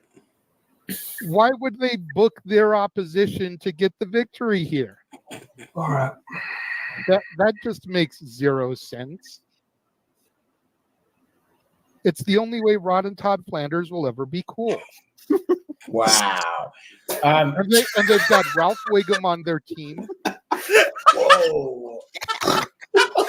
And danger.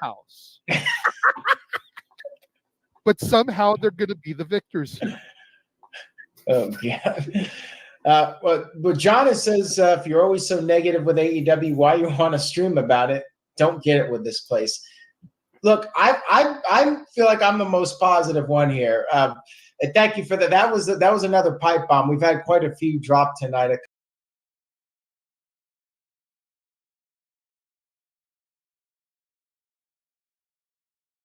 We're all on mute. So yeah. Yeah. So yes, I see your hand, good sir. You're still, yeah. So of Okada and Jack Perry, which one's Millhouse? Which one's Rock Wiggum? Okada's Millhouse because at least he's mildly cool. Yeah. Ralph Wiggum is Jack Perry. Yeah. And he's in danger. Yeah. He's always in danger. Jack Perry eating the paste in the back of the class. Jack Perry is in the pace of the back of the class. Let's be honest. Exactly. And you figure Ralph Wiggum only gets even a half an iota of respect because of who his dad is. Mm-hmm. Jack Perry's dad. The only reason he's got a career is because of who his dad is. Yeah, true. And then when you watch, when he had to leave the company from suspension, you actually see when his heart breaks. It's right after Punk pushing under Tony Khan. Anyway, exactly. There you go. But yeah, the fact that Swift gave me the F-bomb. Yeah. Yeah. That right there was awesome for me. And he even said, "Go ahead, you've got at least one." I went, "Oh, Aaron said at least." Oh boy. Right. I tried to be good about it because I know how he is with his language on his streams. Yes. But he gave me the one. I took it. I ran with it. Arlene, you got 2 rants from me tonight. You only paid for 1. Yeah. I will say to the person who commented on if you don't like AEW, why watch it? Don't get it with this place. Well, if only he knew what the ultimatum you set. Well, and here's the thing: buy the T-shirt. Please, God, buy the shirt. It's been up there for I think 3 years, and I don't think we've sold a single one of them yet. Sell the damn shirt. Get it. But much like Aaron said on that broadcast, and I will say here, none of us want AEW to fail. Mm-hmm. Wrestling was at its best when WCW was thriving, challenging, and even defeating WWF at the ratings. And then you had ECW, the little engine that could, kind of there in the wings, TNA. We want AEW to be successful. We want them to present a legitimate threat as competition. Right. The problem is, and as far as I can see, has always been, let me add an asterisk here, at least for as long as I've been watching AEW. Because granted, I wasn't there at day zero like you and Noah watching it. Mm-hmm. For the glory days, if you will. The problem is that they, much like WCW, much like TNA, sign every WWE castaway, have too many people on the roster that they don't know how to book or how to use. Yep. And the people that they do book and use are horribly like the worst people to be booking. I called Aaron out on this, and I didn't let that part of the clip play. James can attest to it. He's seen it. Same with Walter. Mm-hmm. I called Aaron out on this, Jeff. Name me a company that the Jackson brothers have been main eventers in that they didn't own or were in the office of. Gorilla and AEW are the only companies that they have been main eventers in. I wonder why. The Jacksons aren't the draws that they think they are. Nope. Otherwise, they would have been main event in every company they ever stepped foot in. And I will even concede, maybe they main evented some New Japan shows, but that's only because they were surgically attached to the hip of Kenny by God Omega. Yep. If it wasn't for that association in Japan, they would have been on the fucking free-for-all jerking the curtain. Yep. And it was by the way, said it, I meant it. Stop me when I'm telling lies. To add to your point, JJ, to add credibility to that, the only reason that they were in the main event was because it was a Kenny Omega storyline in New Japan in the first goddamn place. So it wasn't even their idea. They just decided to take credit and ride the fucking coattails because that's all they know how to do. So. Yep. No, JJ and I can attest more than anybody, and I have tried. Lord, have I tried? Because I was there at the beginning when they left their own indie and their own little safety net, if you will, to go to the PWG roster. This before they had their own piece of it. And somewhere in the ether of MySpace, there is a photo of Dylan's mom sitting in her chair at ringside with the Bucks on either side of her, and she's got their first PWG tag titles across her. It's a beautiful moment. I was glad to take the picture. I was so happy for those boys. We were happy for those boys. And somewhere along the way, they got too big for their own shorts. Yep. And it's sad because at the end of the day, you know, JJ and I had to fight I had to fight tooth and nail, and I ended up conceding, not putting them on the list of the best tag teams of this century, because those guys are talented as fuck. They really are. It's just so impossible at this point to look past their bullshit. Yep. And I still, even now, maintain that they will have a hell of a fight tomorrow. Those four guys and the four opposing them, you're not going to find 8 better overall talents. The problem is, I agree with JJ in that I don't think they would be in a high-profile position if they didn't have those nameplates on their desks. Yep. And that's just the end of that sentence. Do I think the Bucks would be great tag team champions? Do I think the Bucks would be, in high-profile matches on the regular based on their talent alone? Yes, I do. Do I think they would be as involved? No, I don't. Nope. Let me put it to you this way, and just for the fans out there who don't really understand how far back Jeff and I go with these assholes. Oh.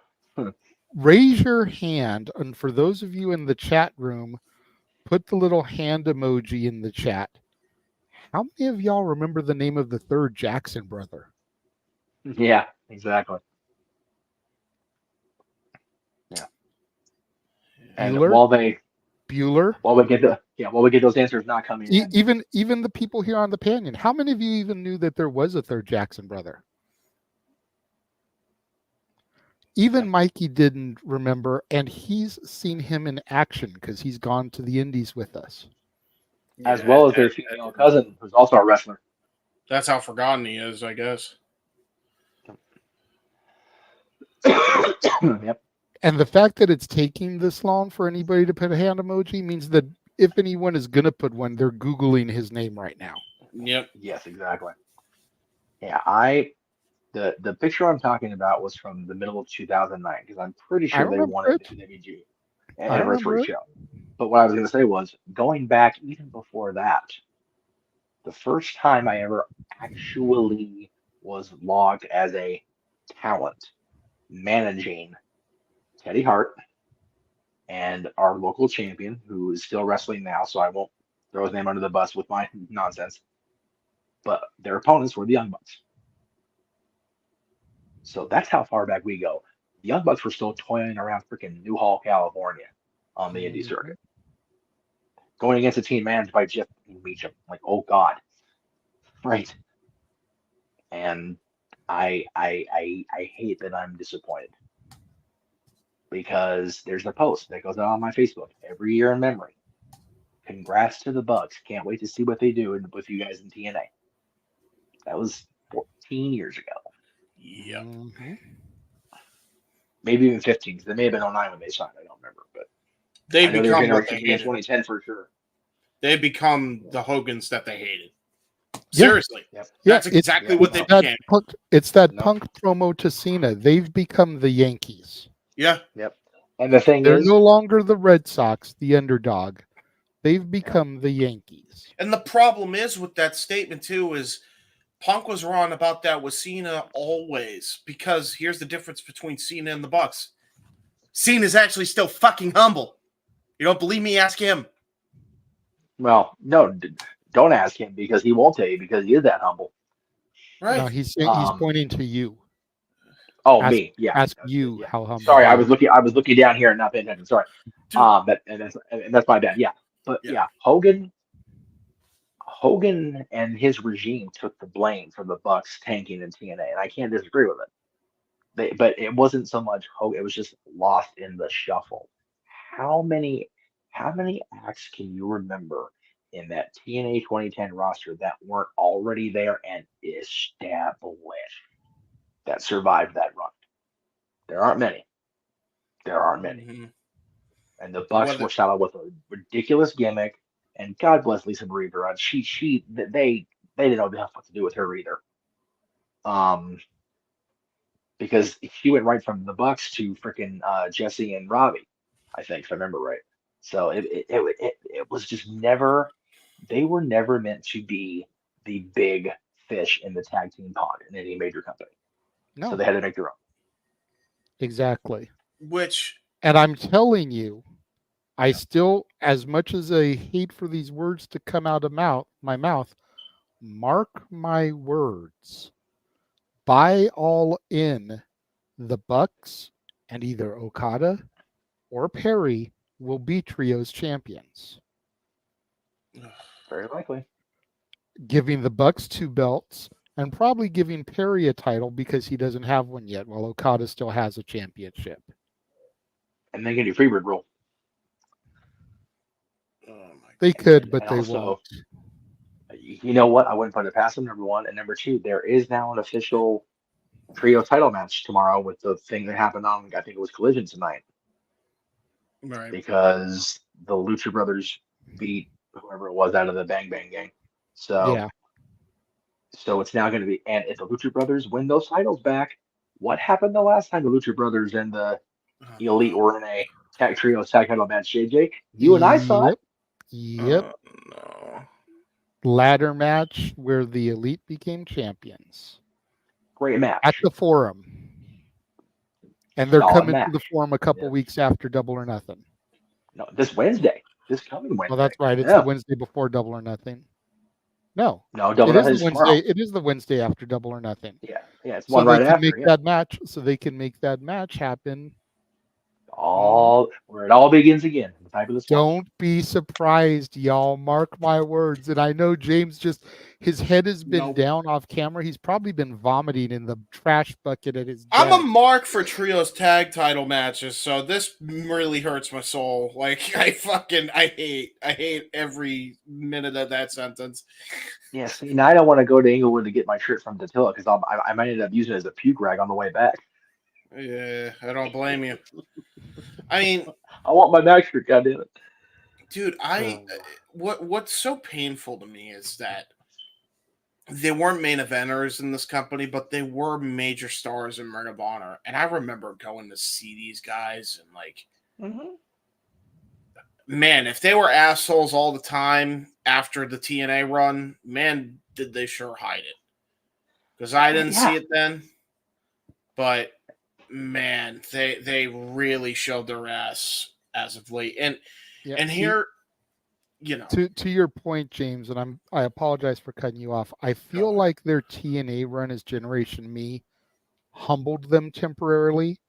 Yeah. It was their association with Omega and the Bullet Club that really kind of exponentially turned them into the pricks that we know today. Yeah, no, I agree with that. Yeah. Their run with the Hardys was actually still pretty chill. Yeah, because they weren't being the fuckheads yet. I just want to say too, because like I remember I saw these guys, and I was watching AEW since day zero, y'all. Like I know, I really have been. So when I said what I said, pretty much the same time last year, while I was done watching AEW full time, I fucking meant it. I have not tuned into a single show because I know if I do, there is a risk of me seeing those fucks on my television because they have completely gone in against everything that they set out to do in their mission statement when they first started up. They were supposed to create and be responsible for the best tag team division in the world. And for a while, they succeeded at that. Until they let their egos get in the way because they got mad at what old CM Punk said. And old Jim Cornette said. Which I said on Jay Hebert's Side of Things episode 2. Who gives a fuck? Stop fucking focusing on that shit and focus on your own shit. Your own house of cards that you're trying to build up. That's what's so frustrating to me about all of this, really, is that you are essentially shooting yourselves, not even in the foot, you're shooting yourselves with a freaking fully loaded rifle in the dick. For no reason. For no reason. I don't understand why you can't just build stars and just let the wrestlers be who they want to be and not feel like they have to fucking walk on eggshells. You know what's sad? When Konosuke Takeshita goes on Twitter, I don't even know if it was a couple weeks ago, and he said, I'm not having fun in America. You know how much that hurts my soul?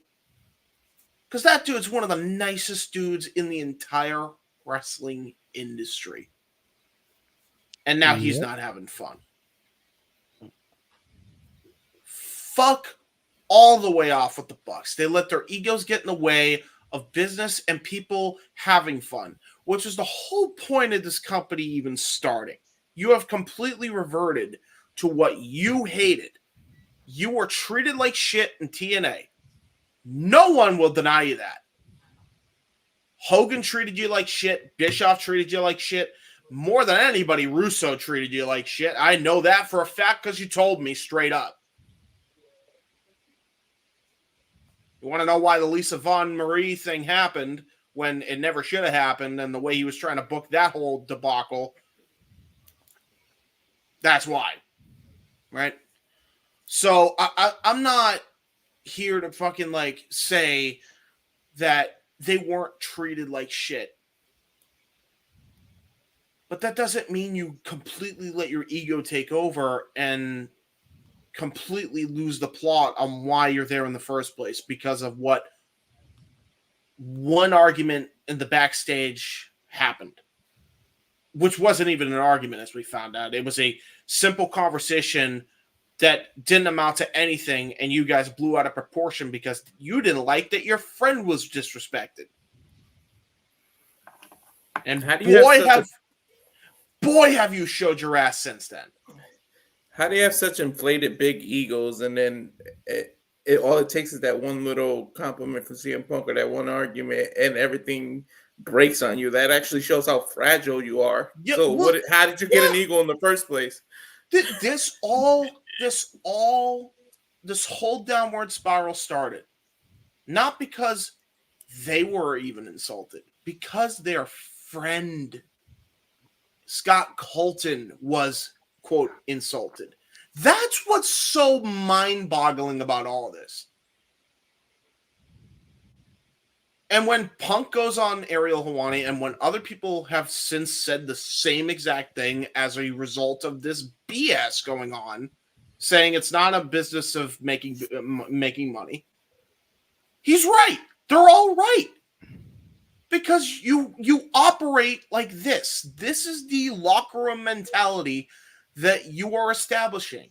It's why people like MJF aren't having fun there anymore. It's why people like Ricky Starks aren't having fun there anymore, like Konosuke Takeshita, who has literally been around for a cup of coffee compared to the other two I just mentioned, isn't having fun anymore. Nobody's having fun. Dude, Arbery Edwards, I love Arbery, but Arbery was the one waving the flag. Name one time after that brawl-out bullshit and the brawl-in bullshit to follow where she has smiled and genuinely enjoyed her job. Because I still remember that time in Collision where she was miserable the day Punk got fired. And you wonder why I turn my backs to these fucks. To these putrid fucks, as this man eloquently put it. You wonder why. It's not a gimmick. It's a gimmick for everybody to laugh at because it's a visual gag, of course. It's the greatest visual gag that we could have been gifted. But it's based in reality. You have lost the plot so much that you are irredeemable to me, and I cannot stand you. Because I've dealt with people that are just like you, and they're no longer in my life anymore. For a good goddamn reason. So the last thing I want to fucking deal with is seeing that shit on my television screen. There you go. Any questions, folks? No. Mikey, I saw your message in the private chat. Is there anything you'd like to add before you dip, sir? Not really. Just of course, we'll be in the sports bar on this Tuesday. The NBA playoffs are getting closer and closer to the finals. Boston's up 3-0. They're about ready to sweep the Pacers out of the playoffs. Same thing with the NHL playoffs. Follow us on the Twitter and the Instagram at LBSatKid1977 and at StatBoy13. Also, and sadly, there's some sad news out of the PGA Tour. The 2024 winner, Grayson. I just put the graphic up. Grayson Murray. Grayson Murray passed away earlier today, only 30 years old. Very, very. Yeah, I know, man. He withdrew from the tournament that's playing this weekend, and sadly, the news dropped this morning that he passed away at 30. So that's really sad. Oh. So all the news will be updated this week, and I love my family as always. Great job on the rants. Stay tuned on social media, and until Tuesday, Statboy out. Love you guys. See you, bro. Let's go Stars. Fucking Oilers. I'd rather the Oilers than the Vancouver boys, to be honest, after they burned our city down. Fuck the Well, Panthers. Jeff while has you're the at it. Canucks jersey, so Well, no. But there's a whole story behind that, to be fair. I know there Out of is, but context, you it makes still no have sense. one. I do, and my Edmonton hatred goes farther back than that. That is in my DNA. So I know. Go Stars, go! But for people that only know you as a Kings fan, to hear that you even have another jersey of another freaking team is just enough to give them the mental what the fuck, Hey, without just even 'cause, needing to get in the story. I have Just to. because some lady that lives in another country decided to get cocky about her stupid ass hockey team and send me a jersey of her own arrogance. Hey, I have to throw up because I have to actually root for a New York team because fuck the Panthers. I kind of have to go for the Rangers because fuck the Panthers Are right we now. not? Yeah, Are we not? Why are we not Panthers people? because they beat the Bruins. Oh, okay. Well, that's why I am cheering for them. Anyway, no. Yeah, that's why they're I cheering was for going to them. say, my dad lives in Florida. He's more of a Lightning guy than a Panther guy, but there's still a Florida team in there, so See, they're Cali boys. See, you and me, Walter, we're from New England. They wouldn't understand. Yeah, no offense, pops. well, no. My thing, as far as where we're at now, I would have liked Vancouver to go on just because it would have been a team that hadn't won yet. But since we're in the situation we're in, I'm rooting. My ultimate win in this case is Florida winning the cup because they've never done it before. So cool for them. The next tier down is New York, the Rangers. I'm rooting for the East period at this point because the Rangers means Jonathan Quick gets another Stanley Cup and he gets it back to back and he wins a cup with the team he's always wanted to play for since he was a baby because he comes out of New York. Third tier is Dallas just because they're playing Edmonton and fuck Edmonton. And if Edmonton wins the cup again, I'm going to be a sturdily son of a bitch all hockey season. It's going to be a thing. I'm ready to have to lose my seats and move to a different part of the arena, which is pissing me off to no end. If Edmonton wins the cup after Vegas wins the cup, fuck me. You guys, oh god, you guys are gonna hate me more than you already do. Nope. Yeah. Listen, trust me, I So understand. if you'd like to actually have a happy Jeff, regardless of the Stanley Cup outcome, start super chatting people. That'll put a smile on valid. your face. There you go. There you go. Y'all want me to go off? I'll go off on the other 31 teams in the NHL. I won't go off on my Kings because they're actually making forward progress this week. The other 31 teams, they can go fuck themselves, and I will do it in order. Hey, Super chat's away. Here. For those of you that are sports inclined, and since There you go. Noah's not here, we can actually do this because he won't be sitting here like, what the actual fuck are we doing? Right. If you would like to hear Jeff Meacham rant about the Anaheim Ducks and Corey Perry, even though he is no longer a Duck, $15 super chat to each channel. Yeah, he's an Oiler right now, which will just make it even worse if they win it because his hatred of Corey Perry is on my level of like Candice LeRae. Oh, jeez. Listen. Maybe even worse. Well, to be fair, that's Maybe kind of how even worse. So if you would like to hear Jeff with an actual sports rant about Corey Perry and the Anaheim Ducks, and you know what, we'll even throw the Oilers in there since he's playing for them now anyways. $30 in super chats, 15 and 15. Secure you that rant here this evening because we're starting to run out of shit to talk about.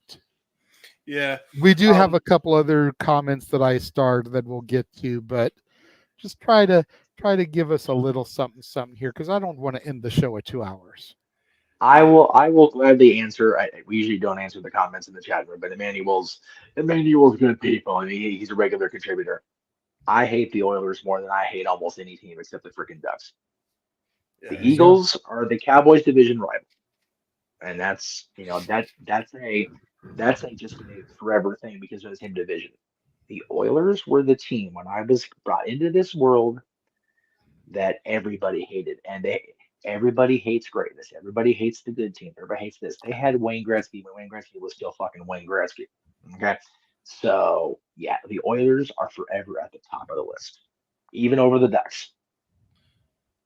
Hey, listen, your hatred for Edmonton is my hatred for Vancouver. The only reason I even hate Vancouver is because when I think the Bruins beat them. Yeah. And tell me how this makes any sense, okay? Because it doesn't make any sense to me. They lose, and then their bright idea was, we're going to burn our city down. What the fuck? Well, I can't rant on that reply because the Lakers won championships left and right, and LA burned on the regular. I'm like, I can't even defend it. Like, It's stupid. Why would you do it? It is stupid. And as far as Vancouver, I don't like the Vancouver Canucks fans anymore than I like Oilers. Period. Yeah, Canucks fans are next level, back of the short bus. Boop boop meow. So hey, I take offense to that. I was on that fucking bus. you weren't As on the that one. You driver. live in America. No, He was on that bus as the driver. That's Yeah, right. I was the one driving. No, for real though. Because Like, James is the type shoot. of guy that would crack the driver over the back of the head and then take over the steering wheel. Get him with a steel chair. Fucking gets up there, turns it back. Everybody, I'm the captain now. All right, so I am the captain now. we got on this. Oh, go ahead, James. Really quick. I just want to say this one thing. That's actually I actually was on the short yellow bus as a kid. I'm not. Oh joking. no! Oh no! I'm being for Well, now real. I'm Okay. Well, now I'm an asshole going to hell for sure. Since Hey, if I laughed, you're good. So the whole segment here started with that clip that I showed from the predictions. We were going to get into Double or Nothing. Daniel asked a question almost an hour ago that I was trying to get to probably about a half hour ago, but shit happens. Yeah, I know. His question for all of us is, do we see Statlander turning heel on Willow tomorrow? And my short answer is yes. Yes. I think she's the one that attacked Mercedes. I think she's the one that attacked Willow. I think it was all set up to make it look like Julia Hart did it or that they did it to each other. And Stat is going to turn because Stokely has never been Team Willow, despite how he's been acting here as of late. He has always been about Stat. He's probably gotten into Stat's ear. Stat defeated Jade, lost the title to Julia, and now her best friend is champion. Just, it's not going to sit right with Stat. Stat is turning heel. That is how Mercedes wins, in my opinion, because you can cover up the fact that she may not be 100% yet medically cleared. Yes. 100% top of her game, Sasha Banks? No. So how do you cover that up? You have Stat turn heel and help Mercedes win the title. Believe it or not, I feel like there's a better chance. I'm on the opposite end of the spectrum. I actually think that there's a better chance. I think there's a better chance that Stokely does something first before Statlander. I think they're going to save Statlander for a different episode of something. That's my thing. Perhaps the question isn't Double or Nothing specific, but with the match looming tomorrow, that's probably why he threw it there. So I'm saying it's going to happen tomorrow. You're saying that it still may happen, just not tomorrow. Yeah. That tomorrow may be the start of the turn, not the full execution of the turn. Yeah, I think. You know what? There's a lot of camps. Because I'm thinking they may get Stat versus Willow at All In. Right. Yeah, they're going back to the Fabulous Form. They got to cause some kind of trouble on Wednesday. It's fair. Uh-oh, trouble. And considering Mercedes was just out here for the Acolyte premiere to come back to Hollywood, less than a week later as the reigning champion. Acolyte premiere. Yeah, the new Disney Plus Star Wars series, The Acolyte. Oh, I thought you were talking about the APA. No. That should be a top 10 for us, and maybe we can even get Walter in on that. The top 10 movies that falsely advertise wrestlers. The Rock, starring Nick Cage and Sean Connery. Nothing to do about Dwayne Johnson. The Acolytes Heartbreak during the Kid, APA. The Hurt Locker. There's all these movies out there. It's like we could probably come up with 10 movies as a throwaway episode of Dads to just really have some fun with. Jeff That should would be hilarious. It should be like a reverse dads with all three of you, and you should go as like Meech Jeffem. That's when you can debut the alter ego Meech Jeffem on that show. There you go. It could be our version of Rift Aronson. You gotta spell that Jeff with a G though. Oh shit! Meech Jeffem. I've lost control of my own network again. It's okay. This is what it is. William Jamerson.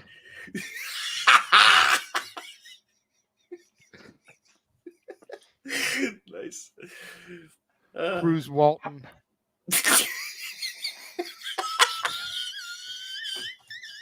That one wins. That's the winner. That's the best one. That's the best one. Cruz Walton. That's the best one of the one. Oh Jesus! Christ. That's hilarious. Sweet baby Jesus. Damn it. But I know there's like 10 of them out there, man. Oh, okay. I know this is gonna go off in a different tangent, but you brought it up. Did we go on the Jungle Cruise when you guys came for the Halloween time? I don't remember. Do you remember? I don't remember either. Okay, no, you couldn't have. Because we only did the one side. So no, that was the park happening. Anyway, one of the dad skipper says, "Well, we've recently added a new addition to the ride today. We have a movie star on the ride now, ladies and gentlemen. The one, the only, The Rock." And then we just passed random Rock. Isn't there a movie called The Horseman? Probably. I lost my hearing again. Yeah. I was just about to notice that because I heard your mic change. But yes, I think so. Right, something like that. Like I said, we can Google and look into it, But I know there's a bunch of stuff there. Yeah. Okay. I just have a solid real gas topic to connect with.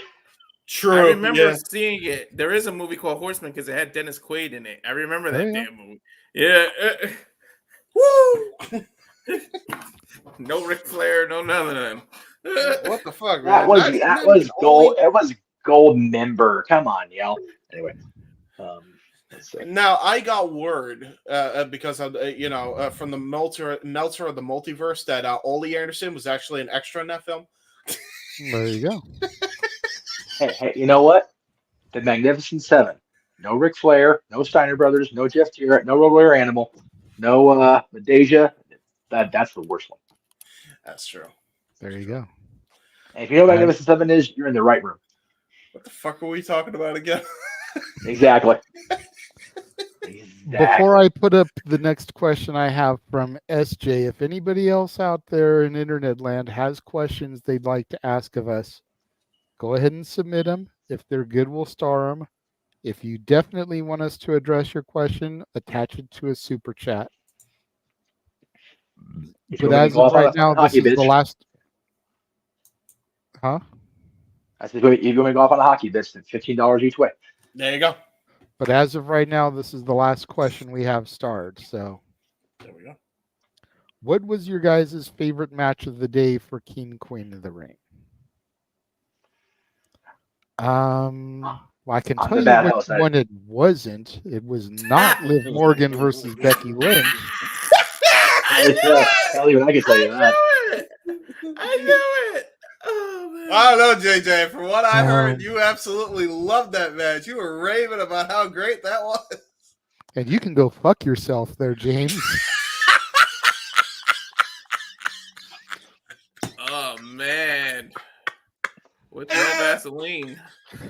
You can just fuck right off. There you go. That's right.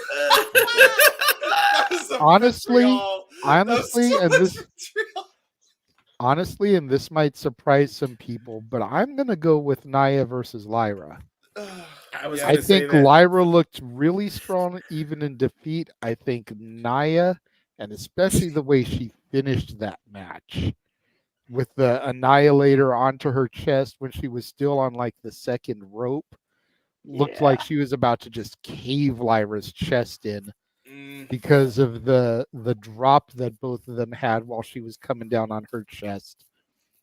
And according to what everybody else out there says about Nia Jax, the old Nia would have crippled and killed Lyra with that move. she survived and she's still good. So y'all can eat a dick as far as her being unsafe. Jesus Christ. We got the I've been saying it all renegade along. tonight. I've been the one on this network defending Nia all alone. Like, I'm glad JJ's like, look, I got your back because I've been defending Nia. Ever since she came back, I've been defending her too, because I've never seen what everybody else thought, because her last run was while I was on hiatus. That's fair. So I didn't see the crippling, if you will, the accident causing Nia Jax. I've only heard what everyone has always said about her, and ever since she made her return at the Rumble last year, 2023, I haven't seen it in her. No. So I've been defending her ever since her return myself. And then what really made the match for me was that for those brief couple of minutes after she won, we saw Lena in the ring as she was being presented the crown by Triple H. You could see her getting emotional. You could see the way that Triple H was talking to her and hugging her.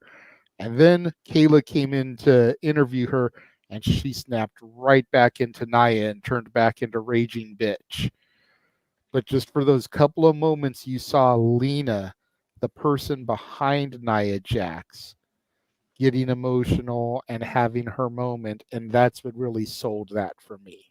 That's pretty cool. Yeah. JJ, I think you have 4 jobs because you're a mind reader. Because I swear to God, all the points That you was just gonna be made was mine. exact. I was gonna say that. I was gonna, because I thought I'd be the shock because I thought everybody would go Gunther Orton. And I was like, no, I'm gonna stick to my girls. Gunther Orton was nice, but I don't know. Something about that match was very, very well orchestrated and done. Ever since Nia Jax has come back, man, like she has been on a damn roll. Like her match with Rhea Ripley was great. Her match here was great. These stadium shows, she's been shining, man. The shorter card PLEs have just been shining as a whole. Like, look at these ones that only have 5-6 matches booked. They've all been awesome. The takeover mentality. Triple H has been going for quality over quantity. Mm-hmm. Yep. Take notes, Tony Khan. You don't need a 15-match, 5-hour card to have people say it's a good card. You can do 5 matches in under 3 hours. Okay, if you want to count the 2-hour bullshit pre-show, it was 5 hours. Still only 6 matches. Yeah. It's like unnecessary to overload the card. Yeah. Yep. I did hear tell, though, that on Monday for Raw in Savannah, Georgia, the catering menu is going to be Lyra-shaped pancakes with high-sodium JJ-flavored scrambled eggs after tonight's show. There's just a rumor I heard though from the Meltdown Multiverse. And I think he got it from SRS, so it has to be factual. Yeah. It has to be factual information. That's it. SRS. 'Cause I hear you bullshitting. Because SRS. he subscribes to the paywall, so he definitely gets the good shit. I heard that. I actually heard from the grapevine through the Meltzer of the Multiverse, which means it's bullshit, but I'd like to believe this is true in my headcanon, that Big Vinny V is sick of everyone's bullshit in that fucking field because you can see it on his face. Anytime Alvarez mentions some fucking bullshit news story, he's like, "We're doing our retro. Just shut the fuck up, Alvarez. Shut up. Shut up." Seriously. It's just frustrating as hell. Oh my god. Sorry for you. So Big Vinny Walter V. agrees with me about the women's finals. What about you two gentlemen? Jeff, I know you I didn't agree. watch really. I did not. Yeah, unfortunately, I'm kind of odd man out here. I agree. That match was the best. That and the Orton Gunther match was like my 2 favorite matches of the whole night. Well, So see, imagine the that. thing is that we knew going in Orton versus Gunther was going to be a banner. Yeah. We didn't know Nia versus Lyra was going to be as good as it was, and I think that's why it edges it out for me. Yeah. Because with everything everyone says about Nia Jax, like it could have been a shit show. Kind of like Liv Morgan becoming champion was a shit show. Nia had the match of the night. Suck on that one. Nia had the match of the night. Liv, cry about it. Hey, if you don't like it, you can suck her hole. I mean, what? She even had a my whole moment in the match. Maybe Liv and Jack Perry need to start dating each other. You know, cry about it and cry me a river. Jeff, I see that the opportunity, my friend, I had to take it.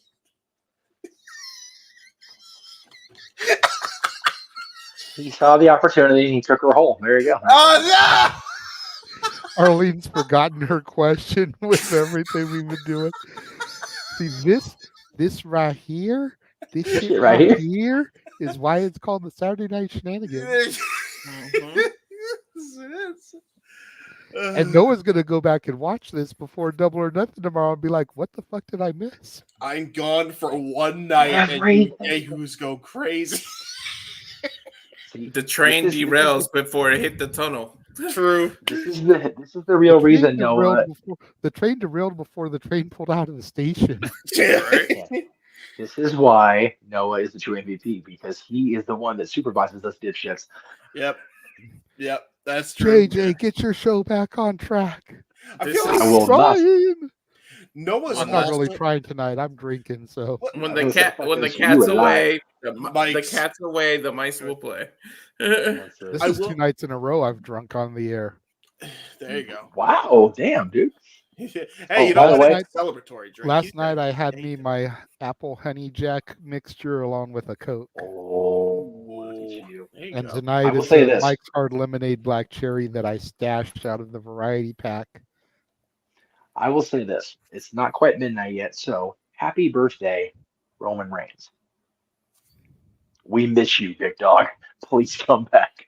Yes, please. Please come back. Please come back. And did anybody 6 months ago think that one of these shows would have us yearning for Roman Reigns' return and calling a Nia Jax match of the night? Nope. Just saying. Just saying. The bloodline rules as always. Jeff pointed this out earlier during the watch along, even though he wasn't actually watching along. But when was the last time we had a PLE that had zero bloodline involvement? Directly. Not counting Nia, of course, but yeah, the actual bloodline. Yeah, but it's going to say she's not a member of the bloodline. So when did we last have a match that had zero bloodline involvement? About 4 years ago, maybe. Yeah. Well. Okay, I still wonder. You know what? I posed this question to Walter during our pre-show. I'm gonna go ahead and pose it to Jeff and James here because it'll generate a little bit more conversation. Yes. We all know that Gunther was going to go into this and probably win and go to the finals. So let's just throw that out for a second. Did WWE fuck up by not booking main event Jey Uso versus Tama Tonga for the King of the Ring finals?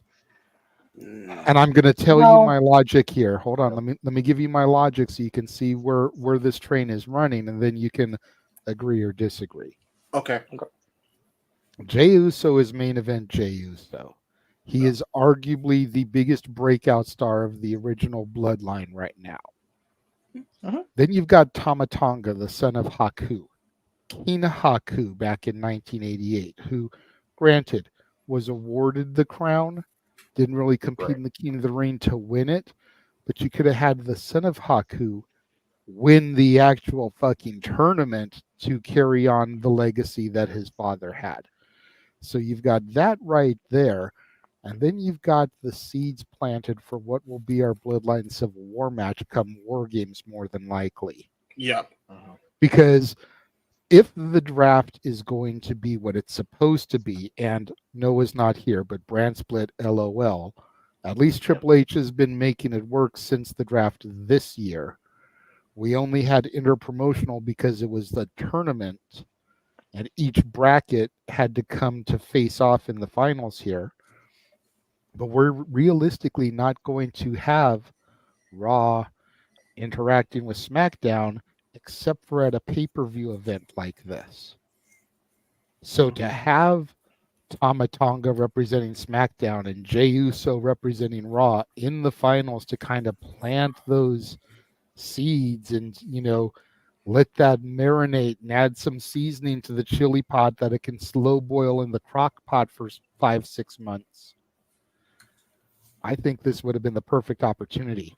We had Paul Heyman, walking by Jey Uso at Backlash and kind of that look like, please God, help me. This is the next step. And then come Clash at the Castle, you get the next step and the next step before we finally get Roman Reigns' return, whether it's the end of Money in the Bank or at SummerSlam directly, and we really kick this thing into overdrive. That's my logic behind it. Again, we all knew about Gunther, but I feel like we missed an opportunity here. Two opportunities, because the other thing you said too. We can get into that afterwards, but let's just go one at a time, bro. It's a lot. There was a lot to unpack in the first one. I could see that logic, but see, this is the problem when you only do, what was it, the finals, right? I think that's the problem. It's like if you were to do the semifinals, then I'd be like, yes. Because then you could have still given Gunther the King of the Ring final and have a fucking match between Tama Tonga and Gunther, which would have been even better. But yeah.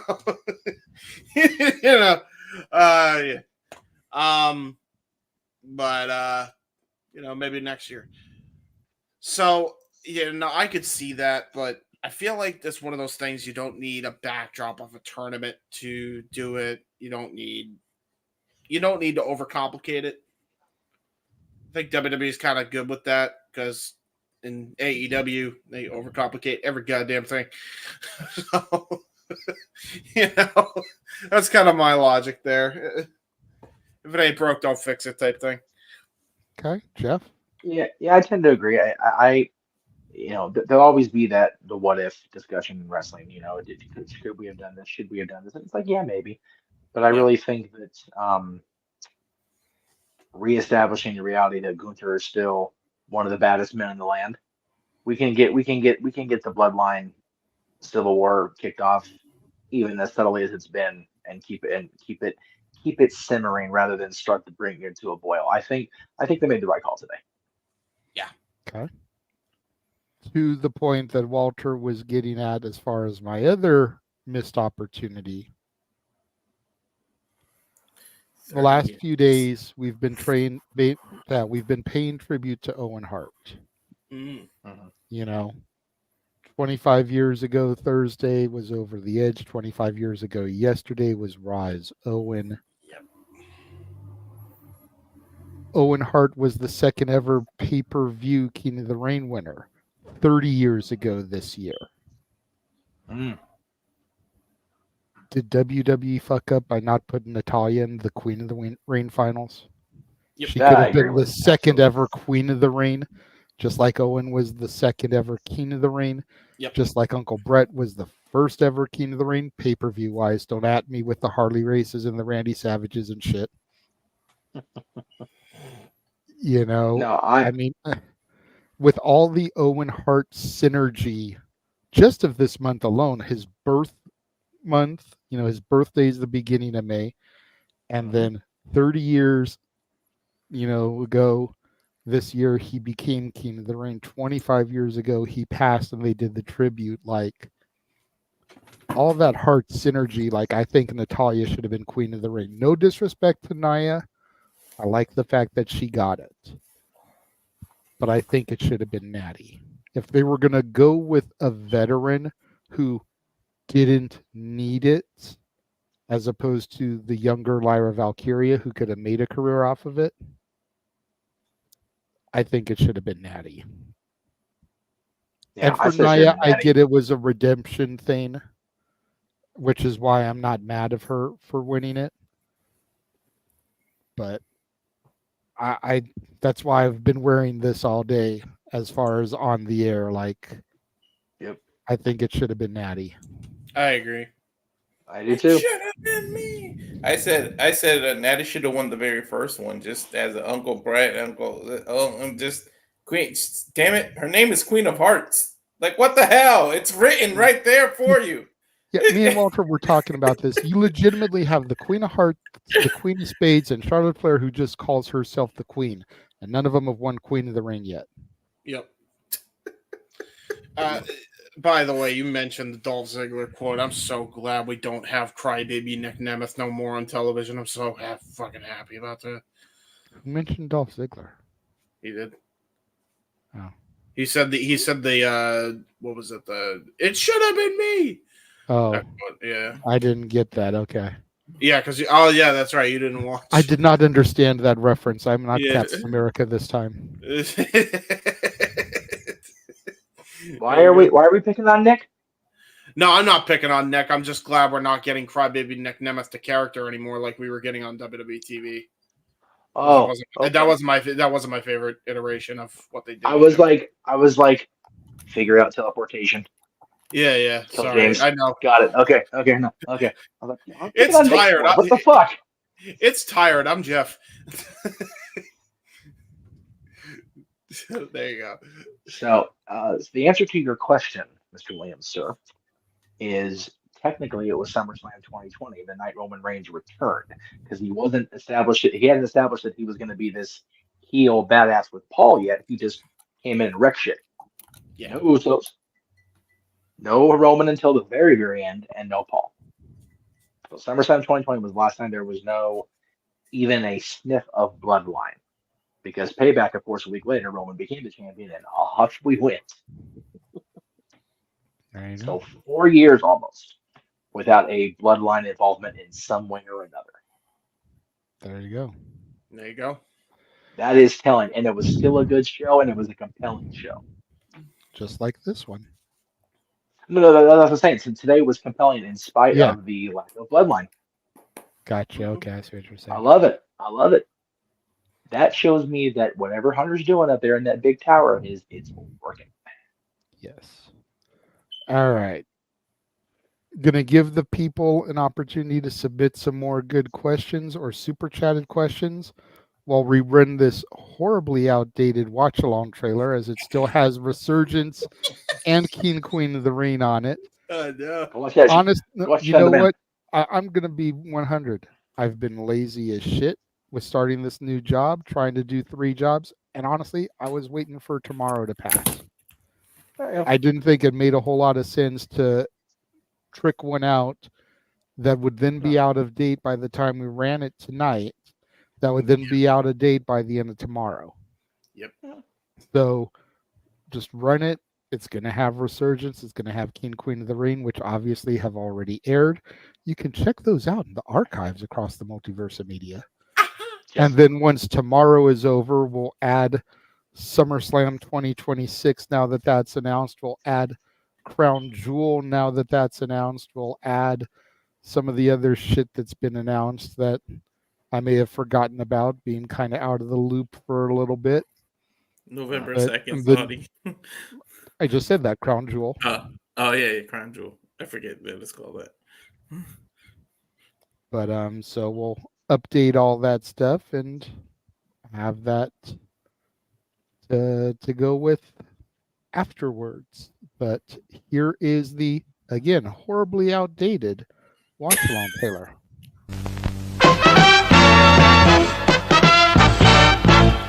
And now, preview time. So let's take a look at what's coming your way.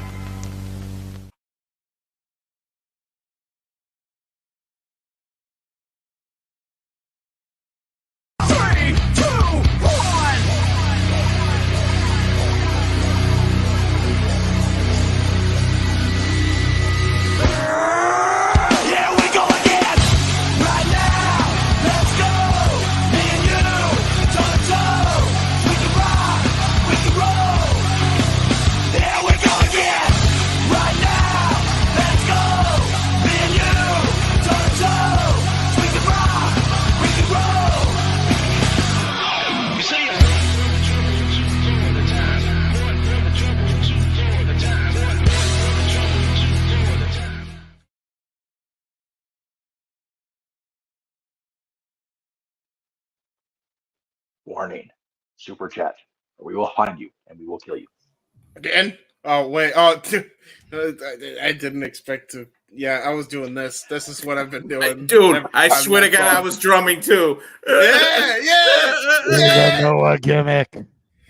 Oh, do the thing. Do the thing. Oh, do the thing. Oh, okay. All the wrestling. Ah, the professional wrestling. Damn it. I'm Like, sorry. I somebody should've has took to that do since the I was Noah dressed like gimmick. this. Noah's not here, so I just threw you up there. Figured you'd get the hint. I should have did that with the way I'm dressed. I'm sorry. I thought you. I'm so tired. I thought you were showing me because I was doing the drumming gimmick every time the Limp Bizkit song comes on. James didn't get the super chat to scene, Arlene. Yes. The super chats were given for rant. Oh no! Oh, she's gonna donate it. So yes. I'll tell you what. Now that we know that I've hit my mark for the month, I don't know how you're doing, Jeff. $15 to Jeff's page, 10 to mine for James to sing Mbop. And that's the bop. Do the bop, and then you do the doo-bop, and then you dibby-dabba-doo-bop, and then you go fuck your butt. Yeah. But in the meantime, we do have a couple more questions from Arlene that are solid enough. First one she sent during the commercial. When will Uncle Howdy make an appearance? And which one of the 6 that is revealed first that isn't Uncle Howdy? Well, I'm going to guess that. Let me see something. I want to look something up really quickly here. Okay. I'm gonna tell you what I wish while you look that up. I wish Halloween Havoc was still a thing in an actual pay-per-view for WWE. I mean, I know they do it for NXT, but would that not be like the perfect time to debut a gimmick like this? True. Okay. My vote is for Michael McGillicuddy to come. Okay, no. No, James. It's a bad James. No, James. That's a bad James. Thank you. BT reunited. Let's go. Wait for it. Oh, no.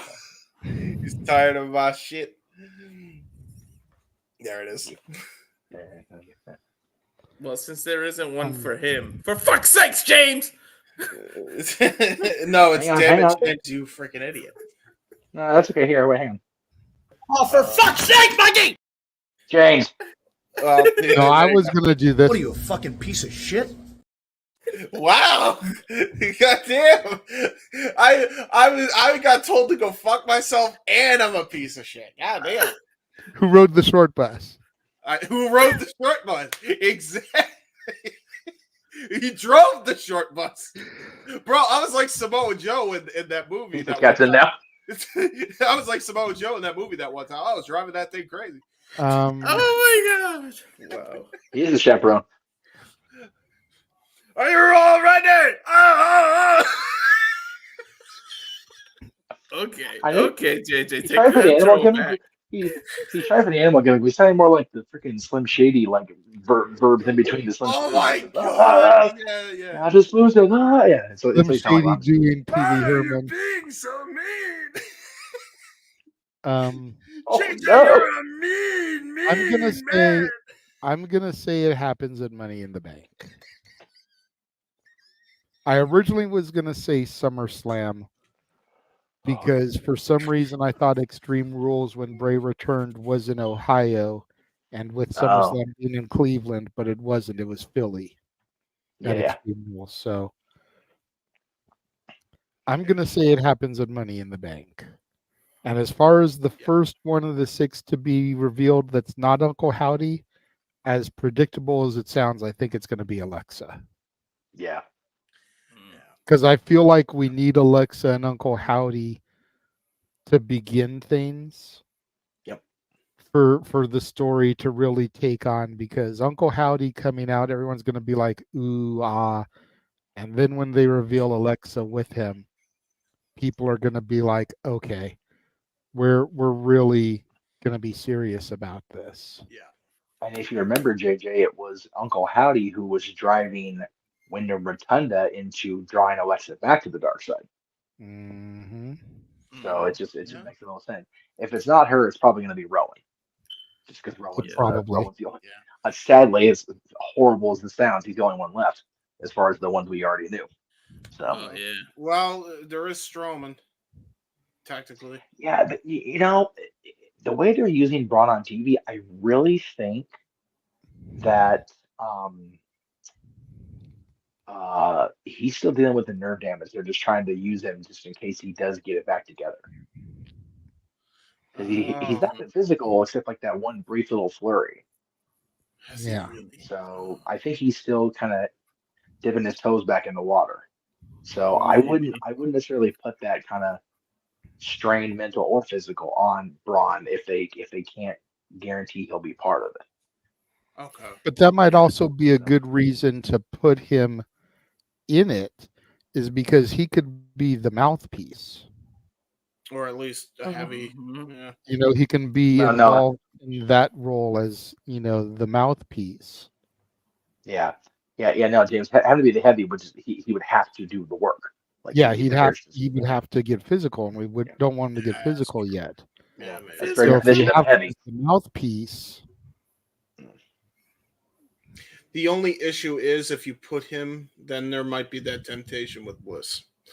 And I feel like those two have, you know, that's always been a weird thing with those two. Well, no, but no, you know what? Having them both in the stable means that because they have that great on-screen chemistry together. So I'm actually here for that.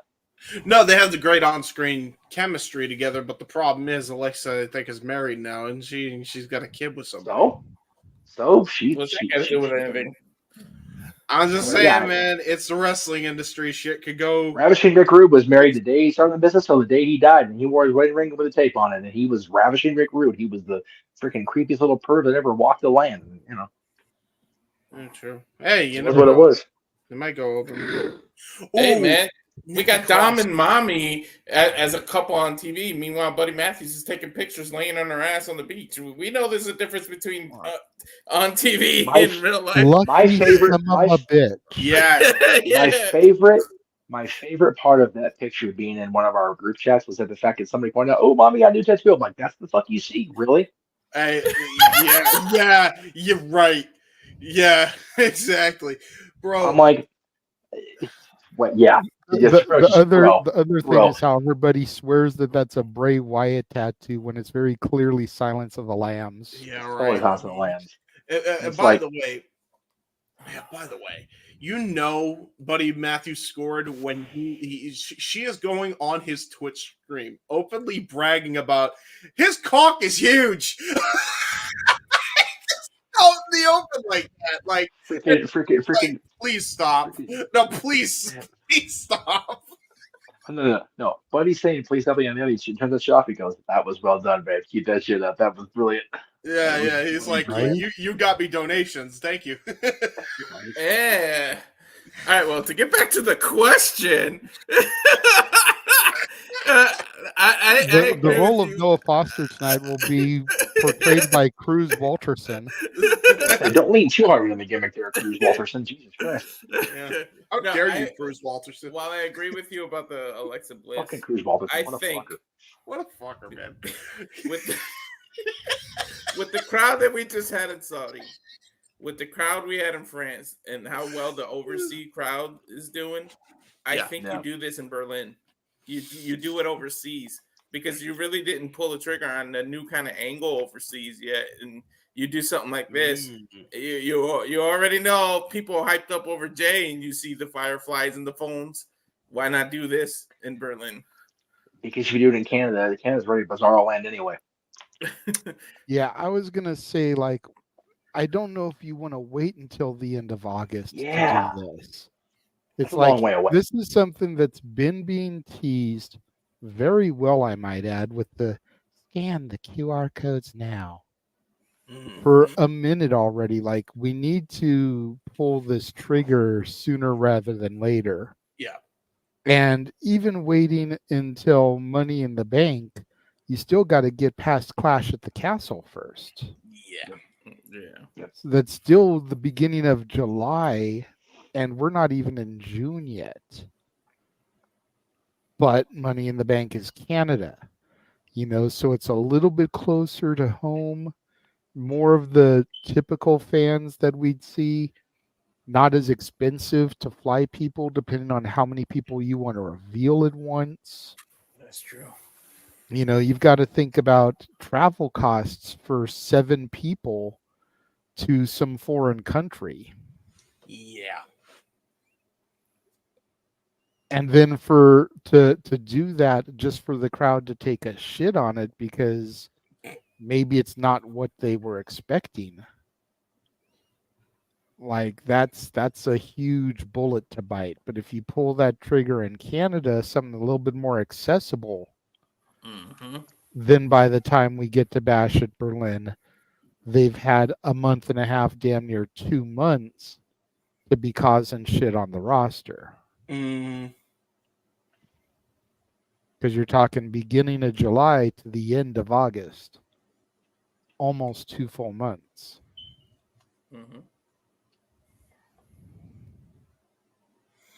Yeah, I agree. I would say start of execution, Money in the Bank, and if they've not fully formed by Berlin, we've got a step. No, I agree. With Okay. that. Before we get to Arlene's other comment, she did send in a $5 super chat comment. So, do we think that Sonya Deville, possibly with Shayna or Zoe, will win the tag team championships eventually? I would love if she got the title back because there was money there with her and Chelsea. Yeah. And it just didn't work out, and that sucked. Yeah, I'm glad that you brought that up, Arlene, because that means the history of Sonya Deville before she became a Karen and a general manager, in that she was actually a mixed martial artist as well, so that's really good history there. Yep. And her with Zoe, man. yeah, her with Zoe and Shayna would make all the sense in the world. She can make like her own MMA style horsewoman because Marina Shafir and Jessamine Duke did so well. I was about to go off on a rant until she said eventually, because I was gonna go, what? Not what Bianca and Jade are the champ. But then she said eventually and she saved it. Okay. Yes. Well, I can see it. They can be the ones to dethrone Bianca and Jade, just not yet. No. When we get a little bit closer to the implosion that we know will come from these two women. Yes. Because as racist as WWE is, we got to get the black on black crime for WrestleMania. Oh my God. Oh my God. Oh my God. Dude, JJ has been a goddamn menace at all show. It all goes back to Liv winning this morning, man. If she hadn't won, I wouldn't have been in such a salty mood. And then She's not responsible for the black on black crime in this country. Then Josh trying to tell me that I'm not allowed to be pissed about it. Yeah, you are. You're a fan. We're all pissed at everything.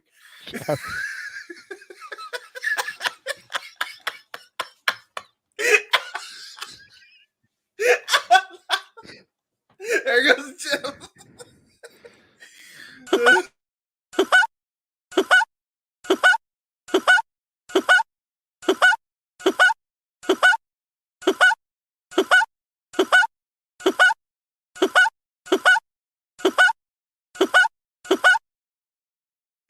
Holy fuck, I wasn't expecting Mickey.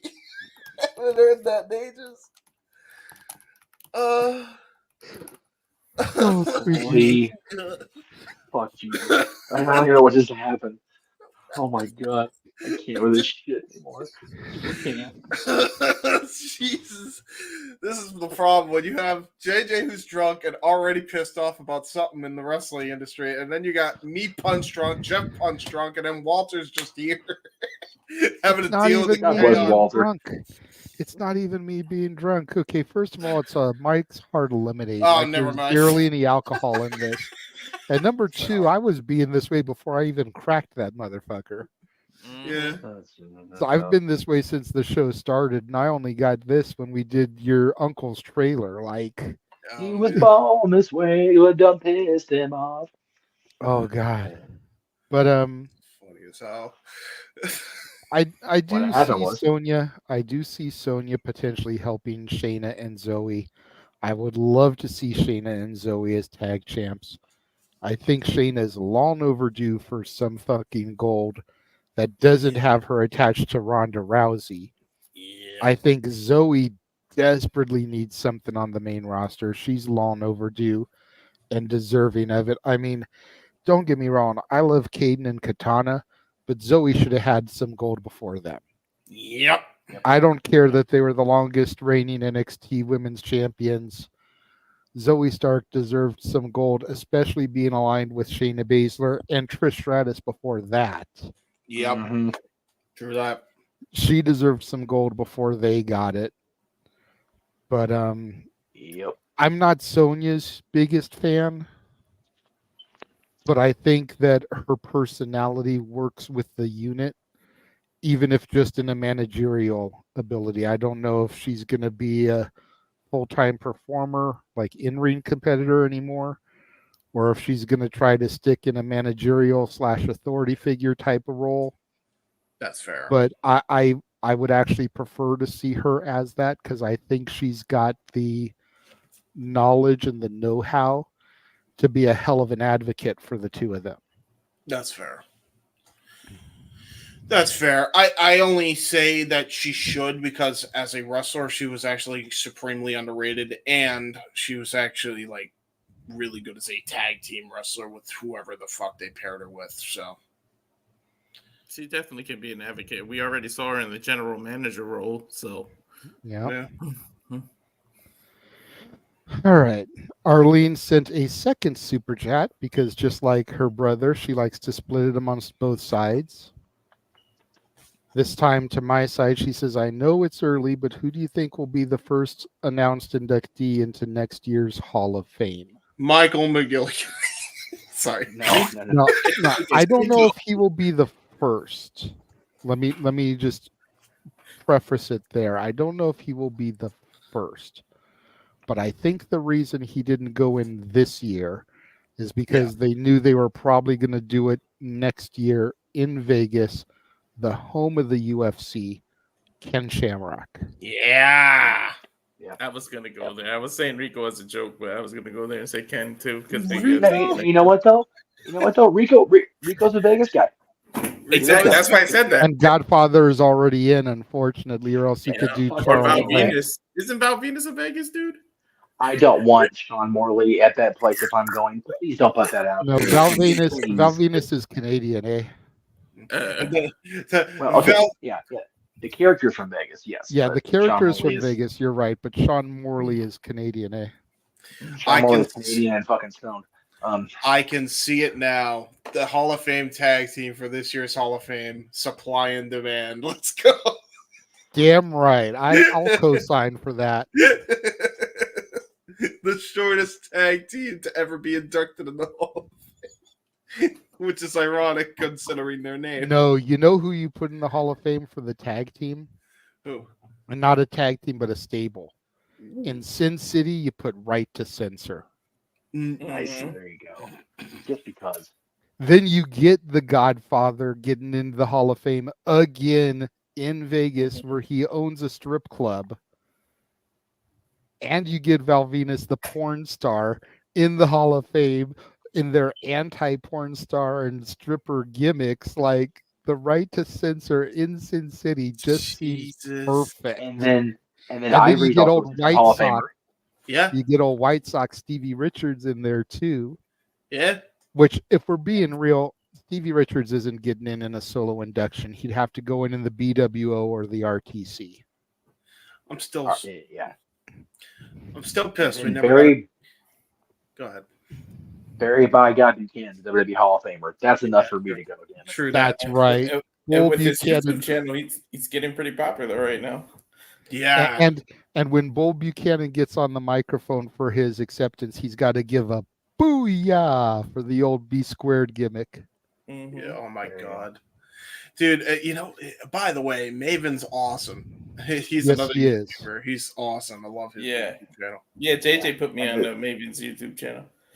I don't watch you go. every video that he drops anymore, but I do check out a good chunk of them, and I'm so happy that Maven Huffman has found success as a YouTuber when he wasn't able to find it as an in-ring competitor. Yeah, I agree.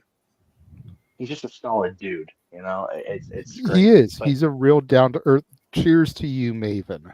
It's to the point where I wouldn't put it past them to bring Maven back just because of how popular that channel is getting. Yeah. And I will say this: inducting the RTC should be the APA for all the wrong reasons in Vegas. That's fair. Because then the after party would be glorious. Just for Bull Buchanan, John Cena should rap intro him into the Hall of Fame. This is, we're booking a fucking weird ass Hall of Fame. People are going in 2 or 3 times per night. Vegas. It's Las Vegas on 420 weekend. It books itself weird, brother. Okay. They're not even going to remember the Hall of Fame the next day. It's fucking Vegas. Sitting in the Hall of Fame. Until tomorrow when we're still some weave y'all forget. Woo, woo. Why did you get the woo like it was the fucking DuckTales theme?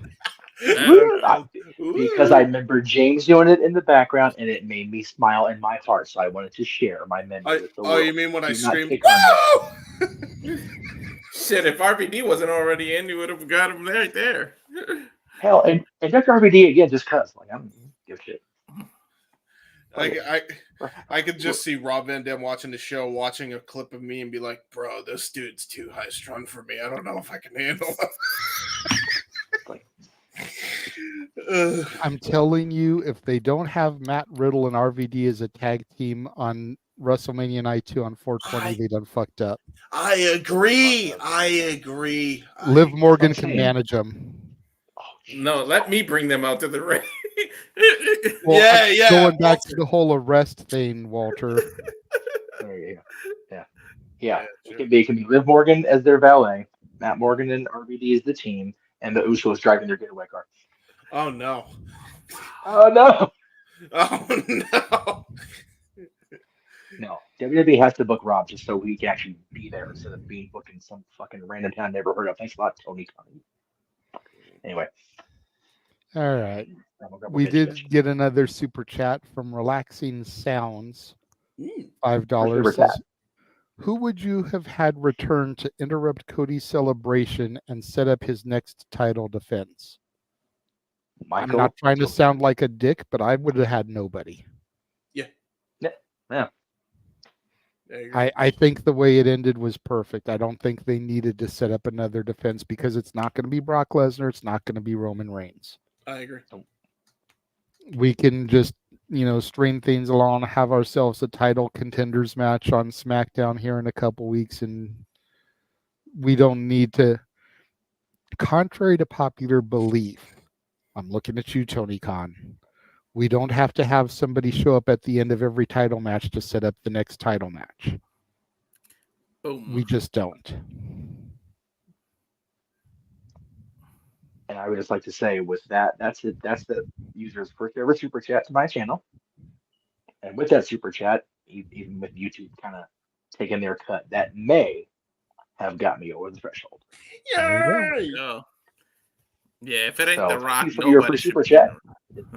Yeah, there's nobody but the bloodline that should be interrupting anything Cody does. Let him celebrate. Let him have this dream, man. For fuck's I sake. agree. He has more than earned his keep. Let The him whole have family's run their goddamn keep after 50 years, for crying out loud. Yes, they did. And I'm going to call it right now, even though I haven't seen them on TV lately. I want Bianca and Jade to defend the titles at Clash at the Castle against Alba and Isla. Yes. They are Scottish, for God's sakes. Yep. Well, Clash of the Castle is only a few weeks away still. Yes. Yeah. Yeah, Alba's still dealing with the passing of her mom, so that'll be a touch and go. It'll be a game day decision probably, if that. But if That's not she's gonna lose dealing her with the mom. passing of her mom and her mom was in Scotland, then That's you know, valid. it should be right there. Like, Yeah. I mean, but going back there to work after, that's what that'd be better way to tribute her mom in front of her Granted. family and friends and everything? Granted, but everybody's wired different. So I don't know Alba or Isla personally. So I don't know how they and I adjust, don't, so. and I'm not trying to push her into anything, but Yeah. you're not going to find two better contenders to the titles in Scotland than two Scottish wrestlers who are a tag team. And especially if I think that Drew's gonna not win the title again, then you got to have them win the titles at least. Well, no, they're not going to win either because you're not beating Bianca and Jade yet. No, not yet. And at least they won't do karaoke after either. Yeah, don't But put that it's out in the a- ether, Walter. But it's a legitimate team that actually has a tag team name, Yes, unlike most of the women on the roster. it's true. I think that that's the perfect way to go. We have to agree. How do we get there though? Like, what kind of number one contender match are they going to put on? A tag eliminator, I guess. No eliminator matches. Please, God, no. I was gonna say, please no. I want to Giant see an eliminator match as much as I want to see an interim champion, Yeah, it's been over. because nobody Honestly, ever wins eliminator matches. Yeah. And I think it's pointless. There is no sense in having an eliminator match if somebody is never going to win them. And if the eliminator ranking matches- system, sorry, go ahead, Jeff. No, you're good. You're good. You're good. I was going to Finish say, thought. and if the ranking system is only good for the world title match, then eliminator matches need to be able to set up contenders for other titles. Yep. Go ahead, Jeff. If you want to watch eliminator matches, ECW in the archives, 1996, 1997, on Peacock and the WWE Network. Yeah. And if you know, you know. And if you don't know, wait for it. Wait for it. I realized I didn't have it queued up. And if you don't know, then by God, Go do your homework, bro. There you go. thank you and good night. Well, we're not going to say goodnight just yet. We just got another $2 super chat from Relaxing Sounds. Well, if Vince Russo's good, then we can say goodnight to Vince Russo because hopefully he won't have to come back anymore. Name 3 people that don't deserve to be in the Hall of Fame. Coco Beware. Yeah. Yeah. Number 1, Coco Beware. Number 2, Drew Carey. Yeah. And number 3, I will go with. I'm going to go with Snoop Dogg. What? Because aside from being Sasha's cousin, what has he really fucking done to deserve to be a WWE Hall of Famer? He's a multi-time host of different WrestleManias. He was WrestleMania 24 hosting. He contributed theme songs to WWE, Yes, many including times. Slashes, including that Aggression album, which, granted, his wasn't the banger of the album, but it was still a decent song. He's on the chorus of that song. It's Dub C's song. Okay, They bill I it don't as know Snoop that- Dogg featuring Dub C, but it's Dub C featuring Snoop Dogg. I know. I'm just saying, his track's on there. It is what it is. I think he deserves to be in the Hall of Fame, even though it happened after he was inducted, just because of his commentary alone this year. Because that shit was funnier than hell. God. I'm going back and looking through the list because there's got to be somebody. There's less somebody deserving than way Snoop Dogg. less deserving than fucking Snoop Dogg. I'm sorry. There's no way. I'm sure if I had the list in front of me, I could come up with somebody too, but he's just what came to my head. Because I know somebody who Jeff would name number 45, Donald Trump. But I No, think you know he's what? I worthy of being in the Hall of Fame. Yeah, I do too. I wouldn't take Trump off the list because he did host 2 very important WrestleManias. He appeared in another one. He was a major part of a marquee match at WrestleMania that did banger business. So no, as much as I detest him as a person, I don't think he should be removed. And let me be straight. I don't dislike Coco Beware. Coco Beware is good people. He just don't belong in the fucking Hall of Fame. No. Same with Drew Carey. I never met Drew Carey. Wouldn't whatever. But he literally did less to get into the Hall of Fame than the guy he succeeded as the fucking host of The Price is Right. Yep. Yes, he wrestled in a match, but Bob Barker was the best guest host Robert had. I done said that shit. I die on that fucking hill with a freaking Showcase Showdown wheel in my heart. I vote Mr. T for the My Mama speech. No, you know what though? Again, I will tell you why Mr. T deserves to be there. No, I know. It actually happened this week. So I think it was Mr. T's birthday, as a matter of fact, this week. And Pee Wee Herman's social page, obviously Pee Wee didn't post it himself because, reasons. But it was a picture of Pee Wee, and I think Cyndi Lauper was with them and Mr. T. And Mr. T in the picture with Pee Wee that Pee Wee chose, or the Pee Wee's people chose, was wearing a Hulkamania shirt. So Mr. T and all his pop culture stuff he's done, there it is. Okay, so that's clear. That's clear, not Cyndi Lauper. I apologize for that. It's 2/3 of the fat boys. Yeah, 2/3. There you go. Again, I see Cyndi Lauper because she's the most deserving that isn't in there yet. So yeah, but oh my god, you say Cyndi Lauper and so if you take the color on that one fat boy's hat and apply it over an actual hairstyle, there you get Cyndi Lauper. There you go. Anyway, what the fuck ever. It's 11 o'clock on a Saturday. I've been up all Friday. I know. It's Anyway, not your fault. but the point is, all the pictures Mr. T's ever taken in his life, the one with Pee Wee, he's wearing the Hulkamania gear. That's why he belongs in the Hall of Fame. That shit right there. That shit right here. That shit right here. That's why. I don't think Great Mil Khali Mascaras. deserves to be in there. Mil fucking Mascaras Yeah. is my third pick. Yep. He has done. He literally showed up The one one time. thing he did, and he botched it. He bought it. He showed up and he dove out of the ball. He said, "I'm not jobbing tonight. I'll eliminate myself." He literally did.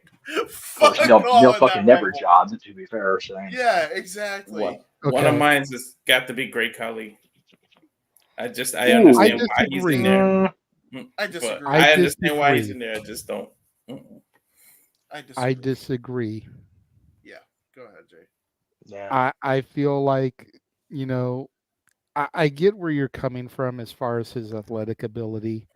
When you think of like the Hall of Famer in that aspect, I can see your point.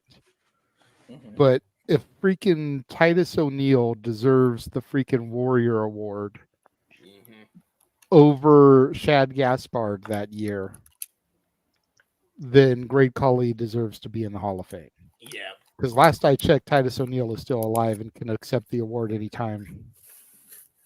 Yep. Shad Gaspard deserved to go in the year over Titus, and I have my third one. I will remove Snoop, even though Keen Mike co-signed with me on it.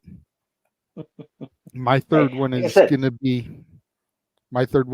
Jimmy Snuka. Yep. And I get from a performer standpoint he does, but the dude murdered somebody and still went in the Hall of Fame. And if that's allowed, then China needs to be in there, and same with Chris Benoit. Yep. You know what? Granted, China didn't murder anybody. She just did porno videos. But if we can have a legitimate murderer in the Hall of Fame, a woman choosing to have sex on camera is not near as bad. Mm-hmm. And let's just go ahead and throw Chris Benoit in there too. And also, all on that point, I think my third would have to be Carlos Colon because of what he did to Brody. Well, Carlos was the promoter. Let's be clear on our commentary here. No. Carlos was the promoter. It wasn't him. It was the invader, Jose. Gonzalez actually committed the deed. He set it up, from what I understand, and that whole. Well, again, that's a lot of hearsay, and speculation. Allegedly, yeah. Yeah, let's try to leave speculation Snuka, out of it. But Snuka is, and granted, that is also speculation. Let's be clear on that too. But Snuka, it's like, I mean, For Christ's sake. Get stared at you in the face by the end of his life. But if we're talking about celebrities, this is probably going to get me some hate tweets, and there it is, by the way. The Warrior Award stuff, like most of the winners of the Warrior Award that I look through here, I tend to agree with them, with the exception of one. Because, well, actually, there's a couple of Warrior Award folks that I don't agree with because I get the way they reshape the reasoning for the Warrior Award, but I still think the Warrior Award winner should actually have had some sort of involvement with WWE at least once. Joan London never did it. She did that like one off appearance on Raw to help with the breast cancer stuff, but she didn't get actively involved in the storylines. So that, or even involved in anything other than a one-off. Eric LeGrand, as much as I respect that dude as an athlete and what he struggled through, that was straight PR. And that's what the Warrior Award is. I get it. Or at least it's become that. The first one, Connor the Crusher, that was adorable as hell, and I love that. That the biggest WWE fan with the biggest little man got the Warrior Award. That was sweet. That was a cool moment, right, for his family. Yep. Joan London, Eric LeGrand, JJ Robertson, Stu Aitchison winning the Warrior Award. I am here for every day of the week, twice on Sunday. That woman went through hell working for WWE all the years she did. She deserves it. Titus, God bless him. He's a community leader. He does his thing. So whatever. But yeah, I think the whole celebrity wing should definitely get a second look and go, okay, maybe not. Also. And again, that takes a Hall of Fame induction away from Pete Rose, which will get me hanged in my own home. But yeah, there's definitely the ones we talked about for sure. Like I said, Snoop Dogg, I can completely understand where you're coming from, but it's definitely easier to go with what we went with. But definitely freaking Coco Beware. And you figure I'm going to get lynched for saying that. I'm from Long Beach. Oh, I know. Yeah. You blasphemous. I got LB on my arm. So does Jeff. From the store that he was involved in for a while too. So there you go. I have no tattoos. Can we spin this into who deserves it? Who hasn't been in there? Because how the fuck if they is super Jim chat Johnston in there? If they super chat it. Yeah, if they super chat it again, yeah. But yeah, Coco will always be at the top of my list until they give me somebody even more. What the hell? Because Abdullah the Butcher. I was thinking that, but yeah. Okay. So how many WWE matches did he have? None. I understand that. And if anything, put him in the legacy wing and remove Luna Vachon. That girl deserves a legitimate induction. Not a legacy. That I will concede, and I'll agree with that. Same with there's somebody else. Carlos Colon. Yep. If you're gonna put him in there, put him in the legacy wing. And then switch Vern Gagne and Lord Alfred Hayes. Lord Alfred Hayes should be in the real one, not the legacy one.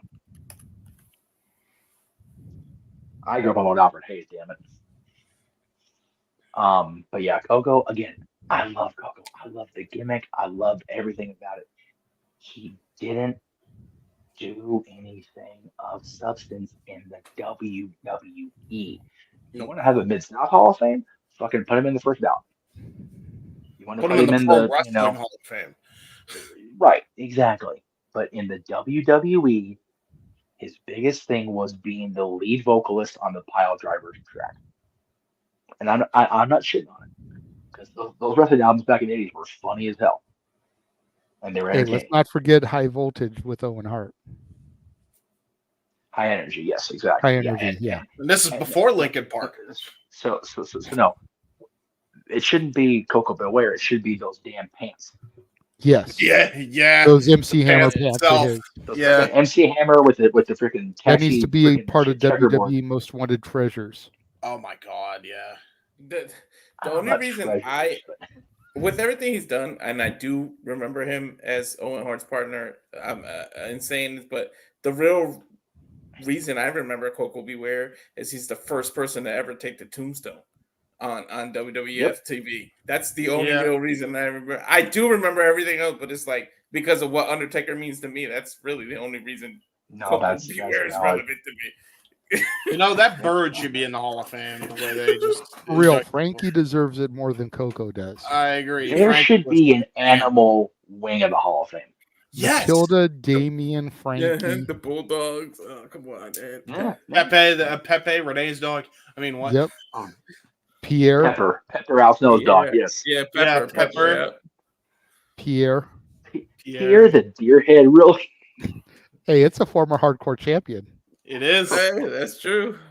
Yeah. Might as It's well one put more- the Pierre head has mannequin won in more there. championships in the WWE than Coco Beware. Hey, and JJ's favorite can be inducted in the animal wing, Batista.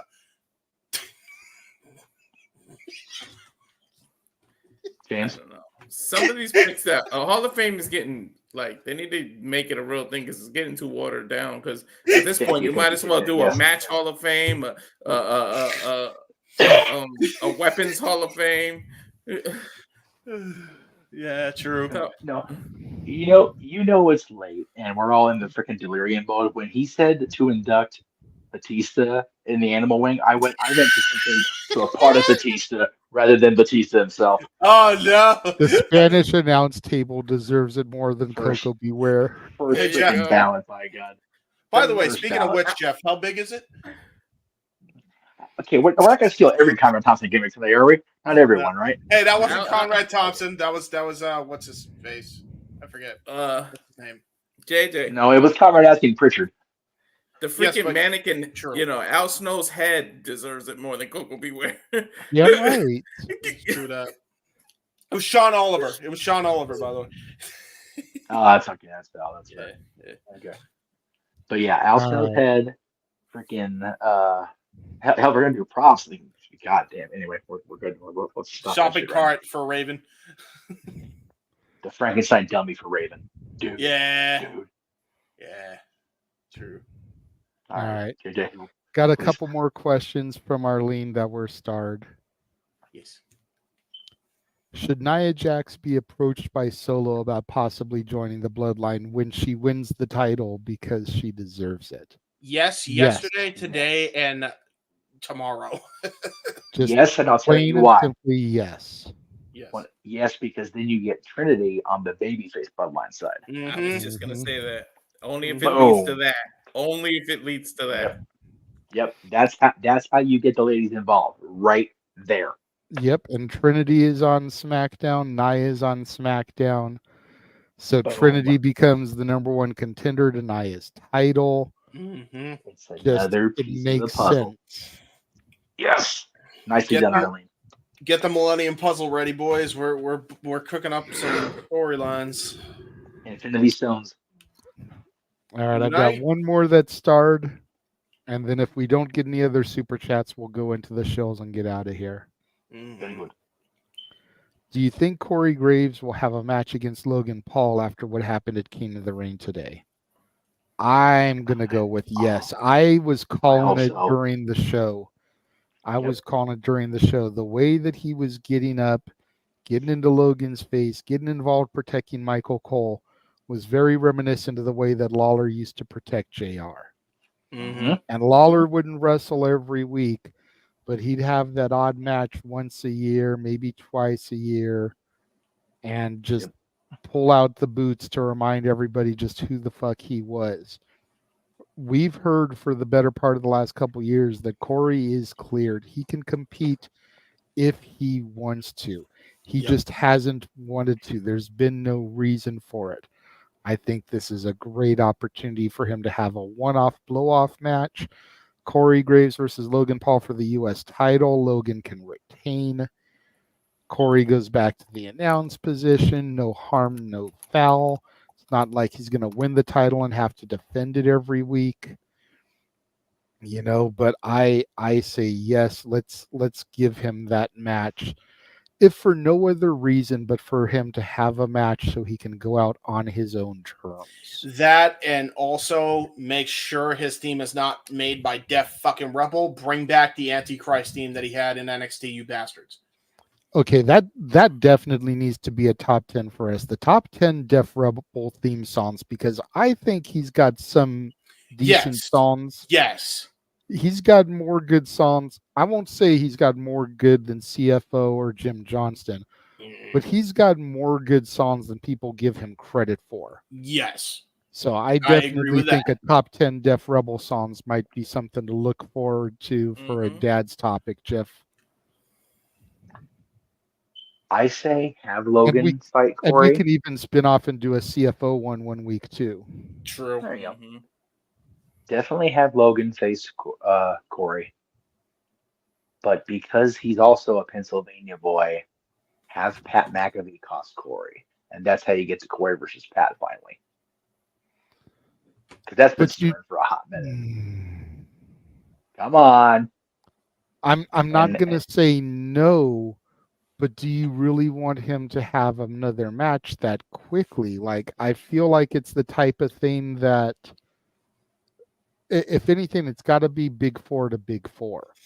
You can't agree. have him doing a match at the following pay-per-view. No, so have the Logan and Corey thing at SummerSlam. Have that be Logan Paul's hometown match, SummerSlam against Corey Perry.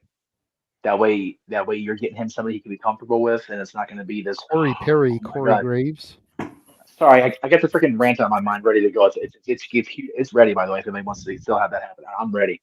Shit, Corey Graves. It's spelled the same. Fuck off. They're both from the Pittsburgh area, so if you get Survivor Series in that Northeast, like they keep talking about, I'm telling you, man, I still want to see Corey and Pat, because every time Pat comes back, Corey just gets his fuck face. I feel like that's almost So what like you do? What that's you a do WrestleMania is, match. I was just let me cook, Walter. Let me cook. Let me cook. You give Logan versus Corey at SummerSlam, like you said. Then at the Rumble, you get that gratuitous announcers in the Rumble spot. You get McAfee in there, and then the next entry is Corey. There you go.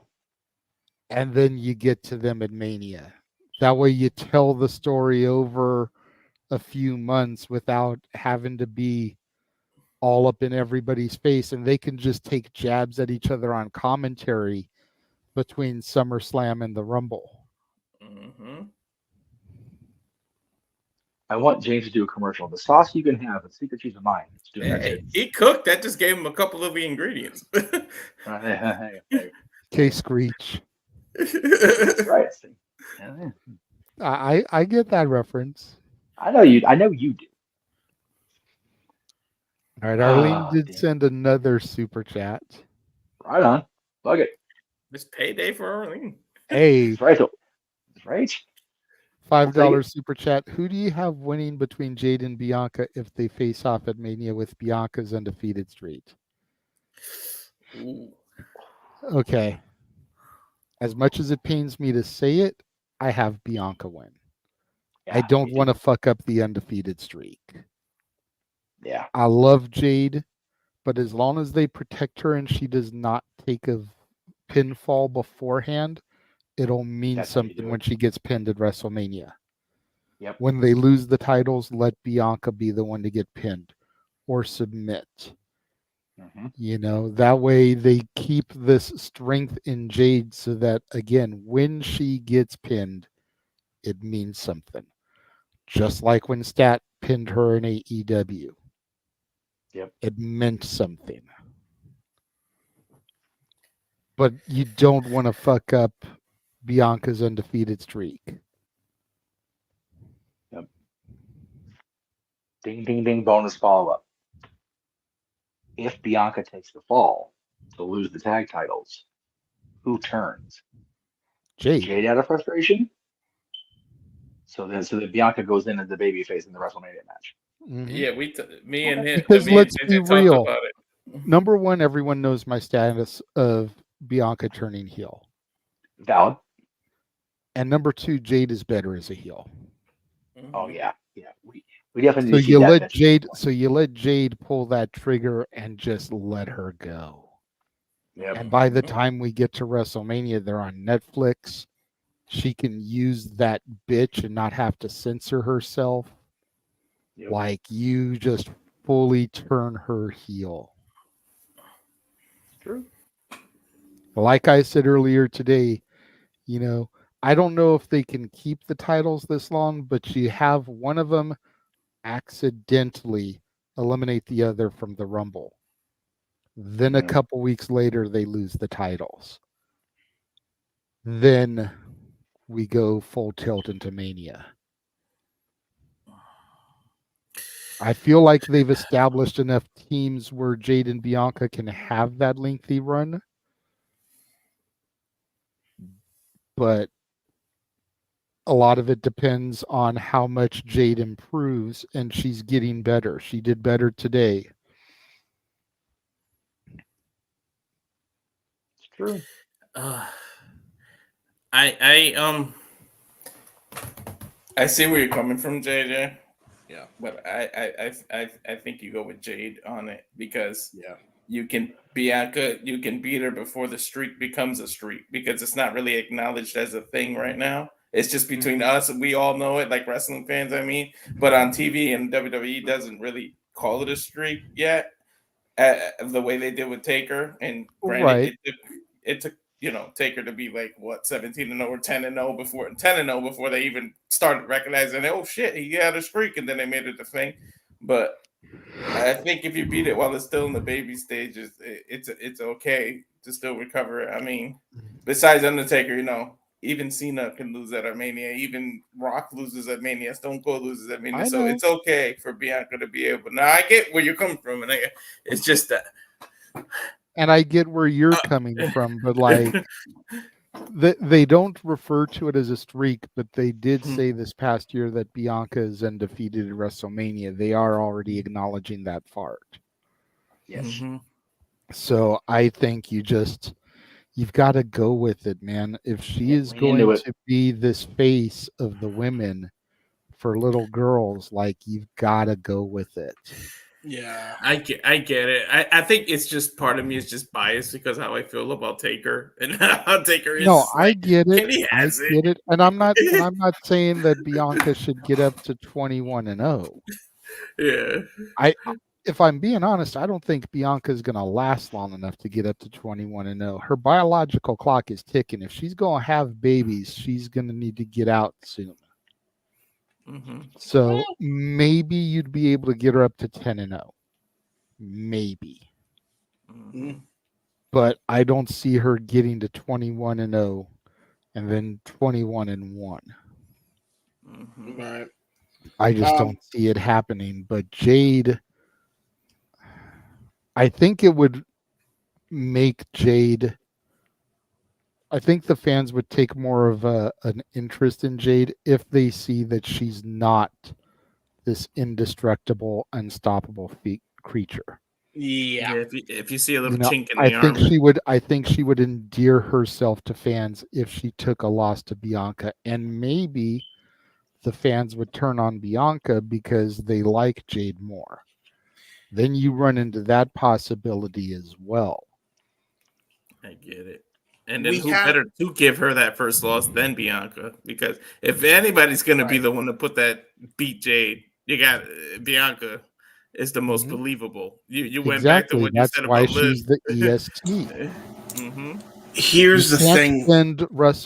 You can't spell WrestleMania without EST. True that. But here's the thing with all of this. We are going with the assumption that they may do it for this year's WrestleMania. Need I remind you, this is the longest reigning Raw Women's Champion and the longest reigning AEW TBS Champion, which account for 900 days in total. So I know. We're looking at least a year and a half reign if they go with this long title reign. Well, no, I think they should do it in Vegas because imagine the show presentation for Jade's entrance at her first WrestleMania, or her first WrestleMania singles match. Holy shit! Yeah. Oh yeah, the storm coming and everything. But I just hope, especially in that stadium. That stadium can take some shit. Oh my god, it'd be so good. Having watched the having watched the Brood entrance with Edge at SummerSlam 2021, that stadium, they can pull some shit off. Yeah.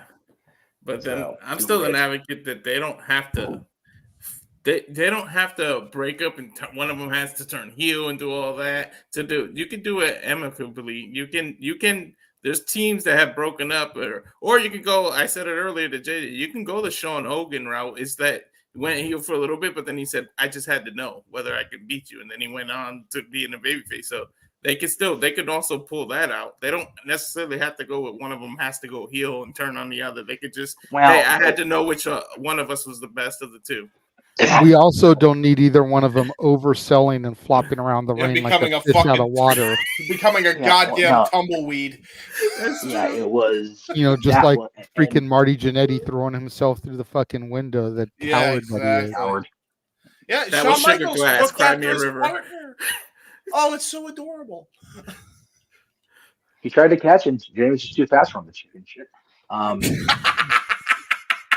No. The whole thing with Sean, it was like that would have been so perfect. He didn't have to turn heel. Oh, Terry wants you to turn heel, brother. It's just business. Okay.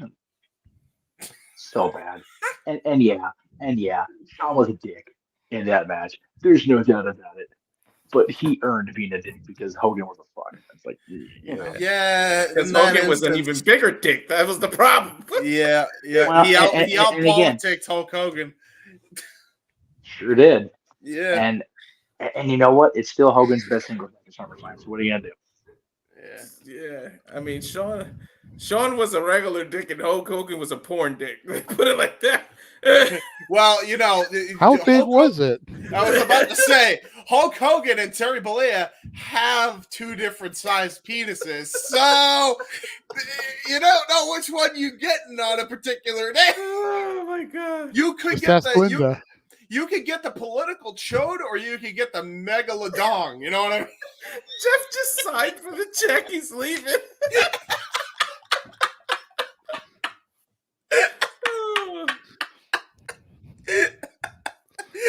No, he's throwing them all out there.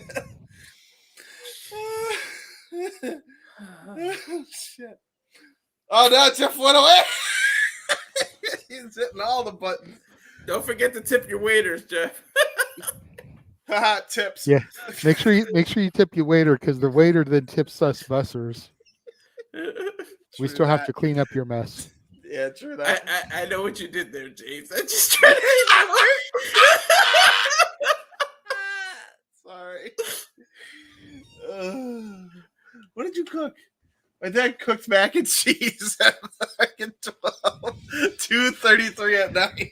And you're gonna eat it. So I'm gonna eat it. I gotta go off camera to eat it because we don't eat on camera. You know what, James? You know what, James? At this point, I could give a fuck. We're about to wrap things up anyway. Yeah, let's all be Jeff for the close. How about We that? can't because I already changed my image. Wow. You ruined it, JJ. You ruined And it. Walter's not in the production side. That's true. Mm-hmm. All right, I'm gonna. All right, come on back on camera, everybody. It's okay, James. Okay. Like I said, we're getting ready to wrap things up anyway. And as clusterfucky as this episode has been, I don't think you eating on camera it's the least of the concerns right now. especially after the comparison I just literally made. Like I've been drinking alcohol on the air. Your macaroni and cheese ain't shit. This has been one of the funnest podcasts we've ever done, I think, by the way. Seriously, so many highlights. You're gonna have to get started early clipping this. I think so. I might have to split it in two parts. And Noah, freaking poor Noah, missed all the shenanigans. No, I was gonna say this is just proof that Noah is the checks and balances of the group. Right? Yeah, legit. And you know what? Year end or not year end, I think there's so many clips just from this episode alone for our new intro. Oh my god! Yeah, seriously. I can see it now next week. Last time on open mic night. So how big was Batista's dick? Megalodon. Hogan was a bigger dick. Hogan had the porn dick. Well, Terry had Terry's political chode or Terry's megalodon. You don't know which one you're gonna get. Tonight's episode is brought to you by Bullfuck.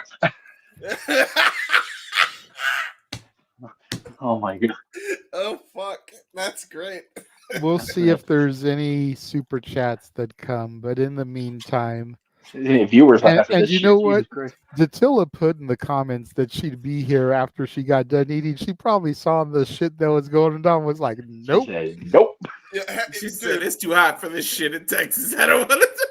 Blue Chew, you missed out not having a Blue Chew sponsorship on this podcast. I'm just telling you. No shit.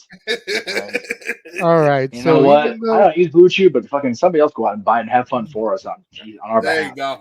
you go. even though he wasn't here tonight and he was too broke earlier to prevent me from badmouthing Liv Morgan, go follow Josh, the Cleveland Combatant, on Twitter at Walking Hymnal, on Instagram at Malomangram. Mm-hmm. We do still love Josh most of the time.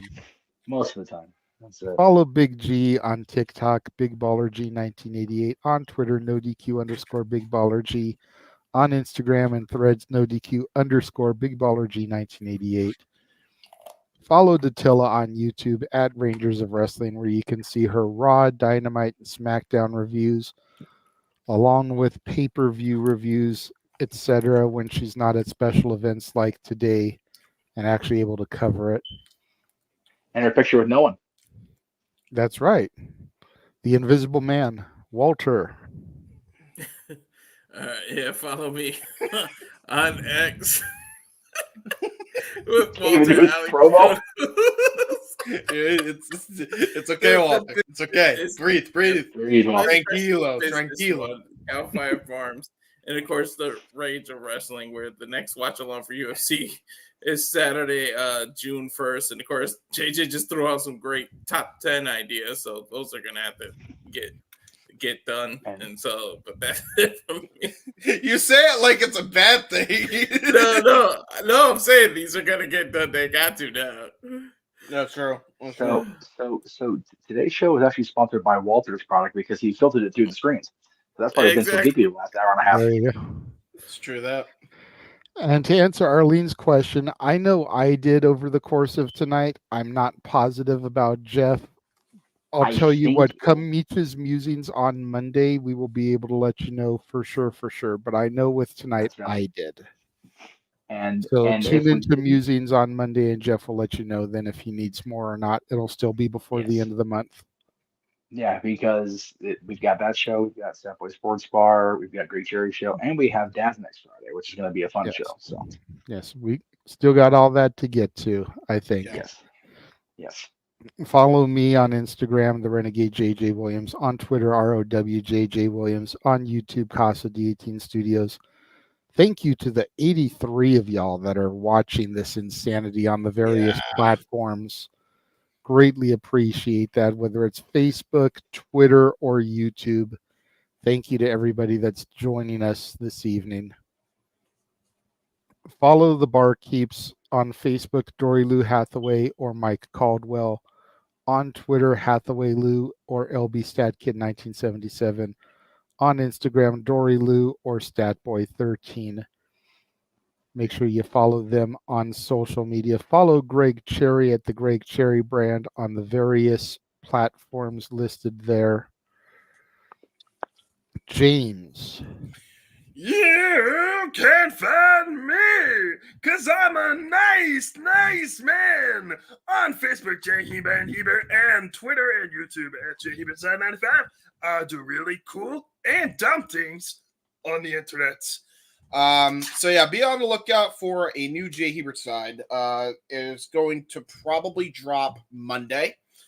Finally updating things that have gone on with what's the status on WWE 2K and a whole bunch of other cool things of corporate synergy plus fan synergy. So that will be fun when it comes to the video game world. We'll be covering that. Tune in to the 1 in a Million documentary. Whenever it comes out is whenever it comes out at this point, because there's so much stuff that I'm trying to get it all together. But you can check out the trailer right now, the first original trailer, which is dope. And you can also check the speech trailer, which is also dope. So go and check those out.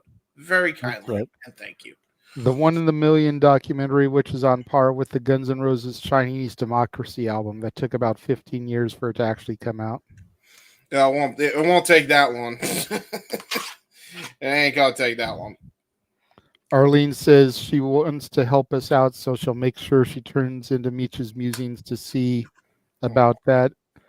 And Emmanuel, when is Collision in Palm Desert? That way I actually tune in and watch to see if the sign for the network appears. We may actually do a watch along for that. When is that episode of Collision, Emmanuel? Is it going to be this coming Saturday, the Saturday after Double or Nothing? You figure they're going through the forums, so Palm Desert may be. Probably, yeah. So just let us know for sure when that is, and we'll make sure to tune in for that one. Again, we may even make it a watch along just so that we can look. Oh, it's Thursday. Okay, I have to That's work right.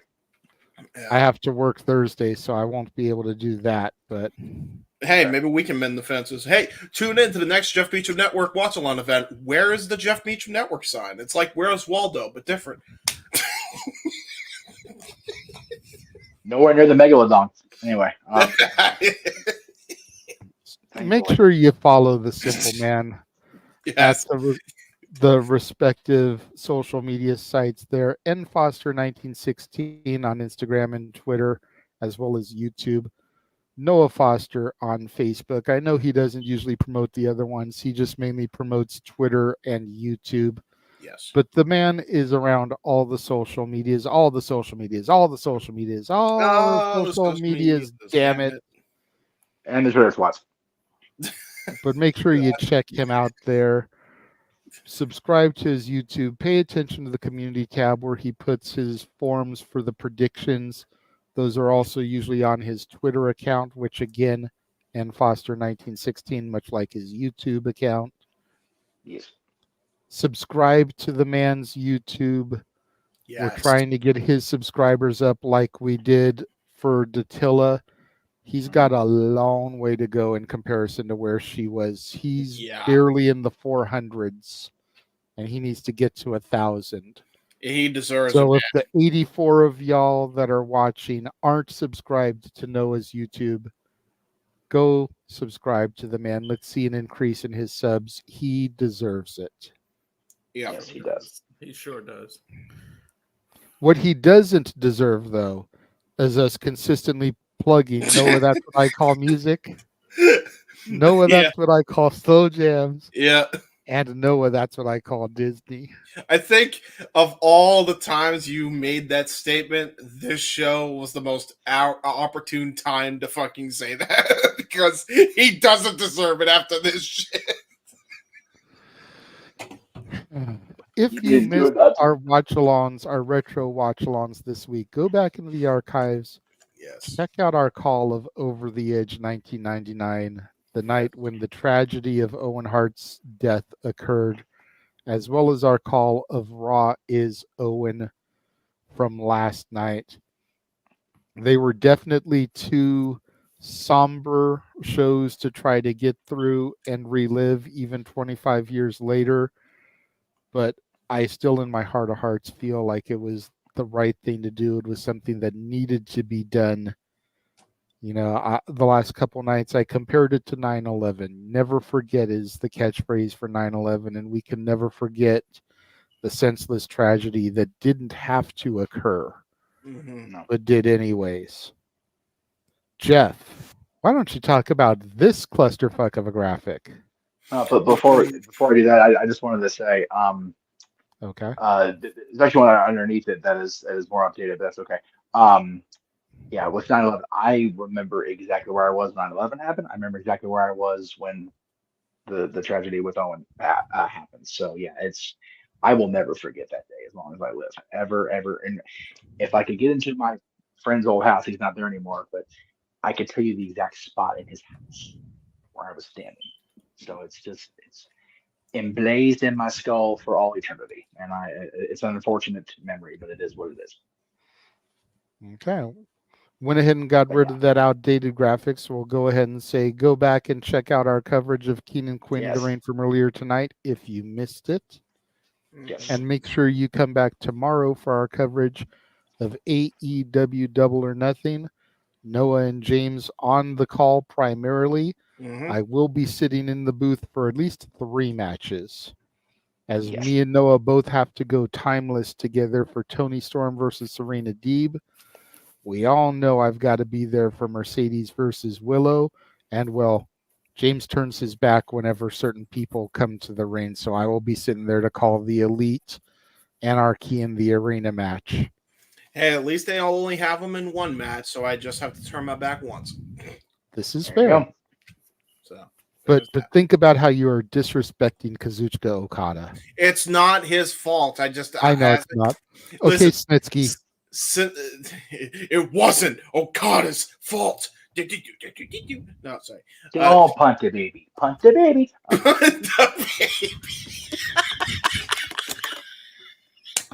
And we're back off track. Thank you much. Oh, God damn it, Jeff. I was in the middle of a point. Now I don't remember what I was about to say.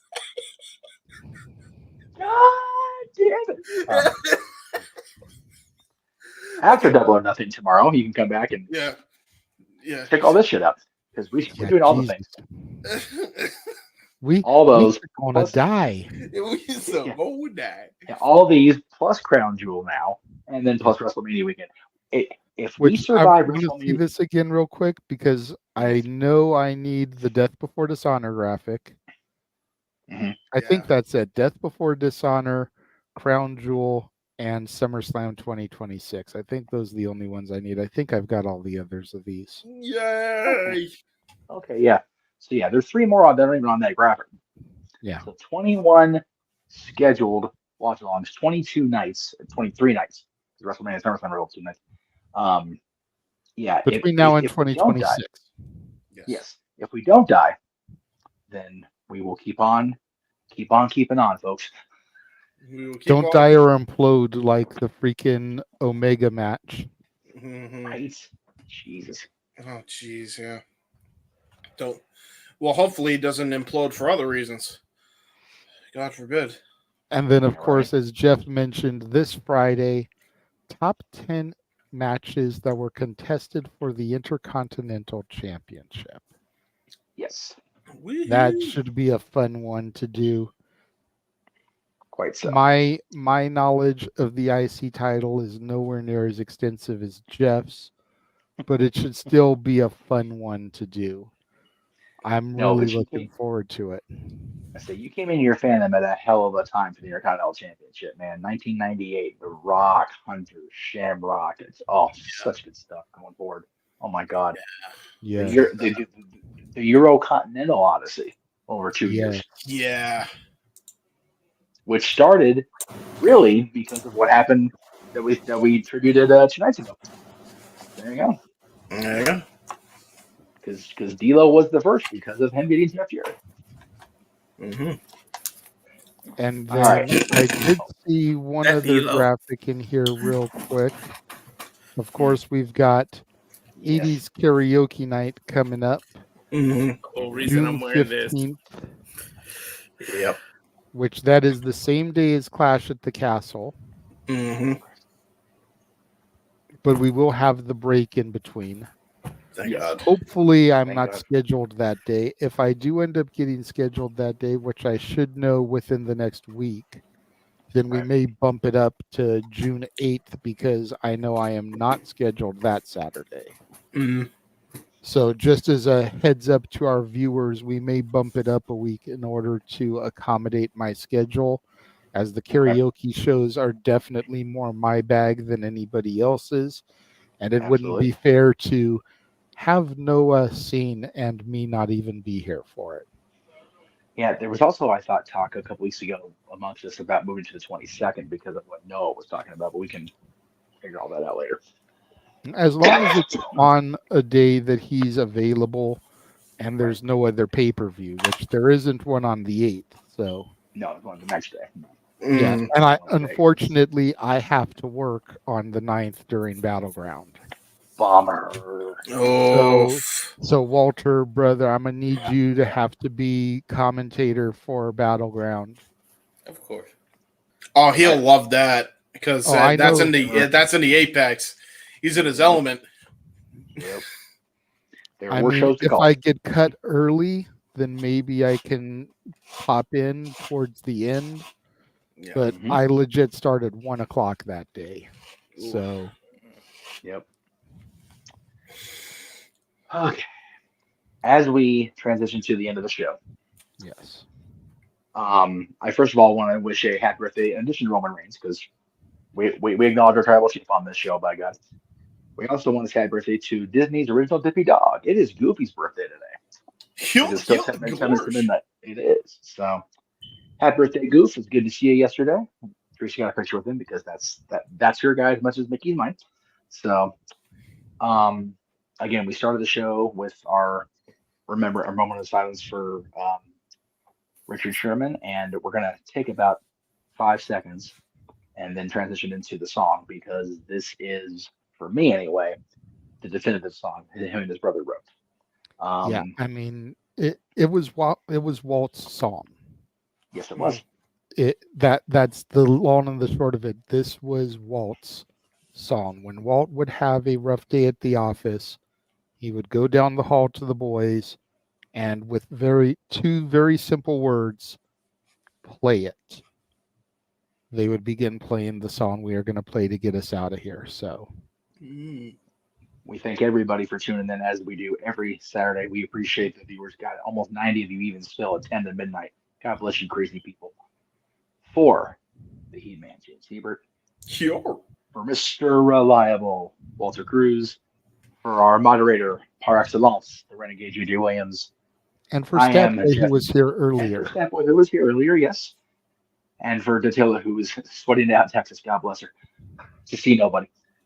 I am Jeff Meacham, and we say goodnight for Open Mic Night.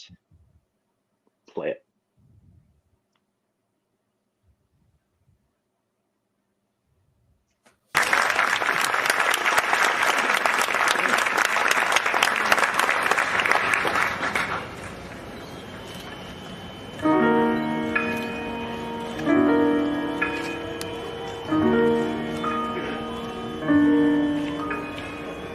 Early each day to the steps of St. Paul's, a little bird woman comes in her own special way to the people she calls. Come buy my bags full of crumbs. Come and feed the little birds, show them you care, and you'll be glad if you do. Their young ones are hungry, their nests are so bare.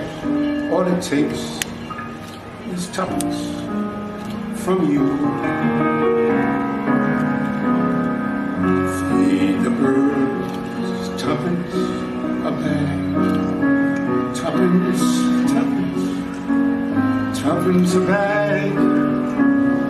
Feed the birds, that's what she cries, while overhead her birds fill the skies. All around the cathedral, the saints and apostles look down as she sells her wares. Although you can't see it, you know they are smiling each time someone shows that he cares. Though her words are simple and few, listen, listen, she's calling to you.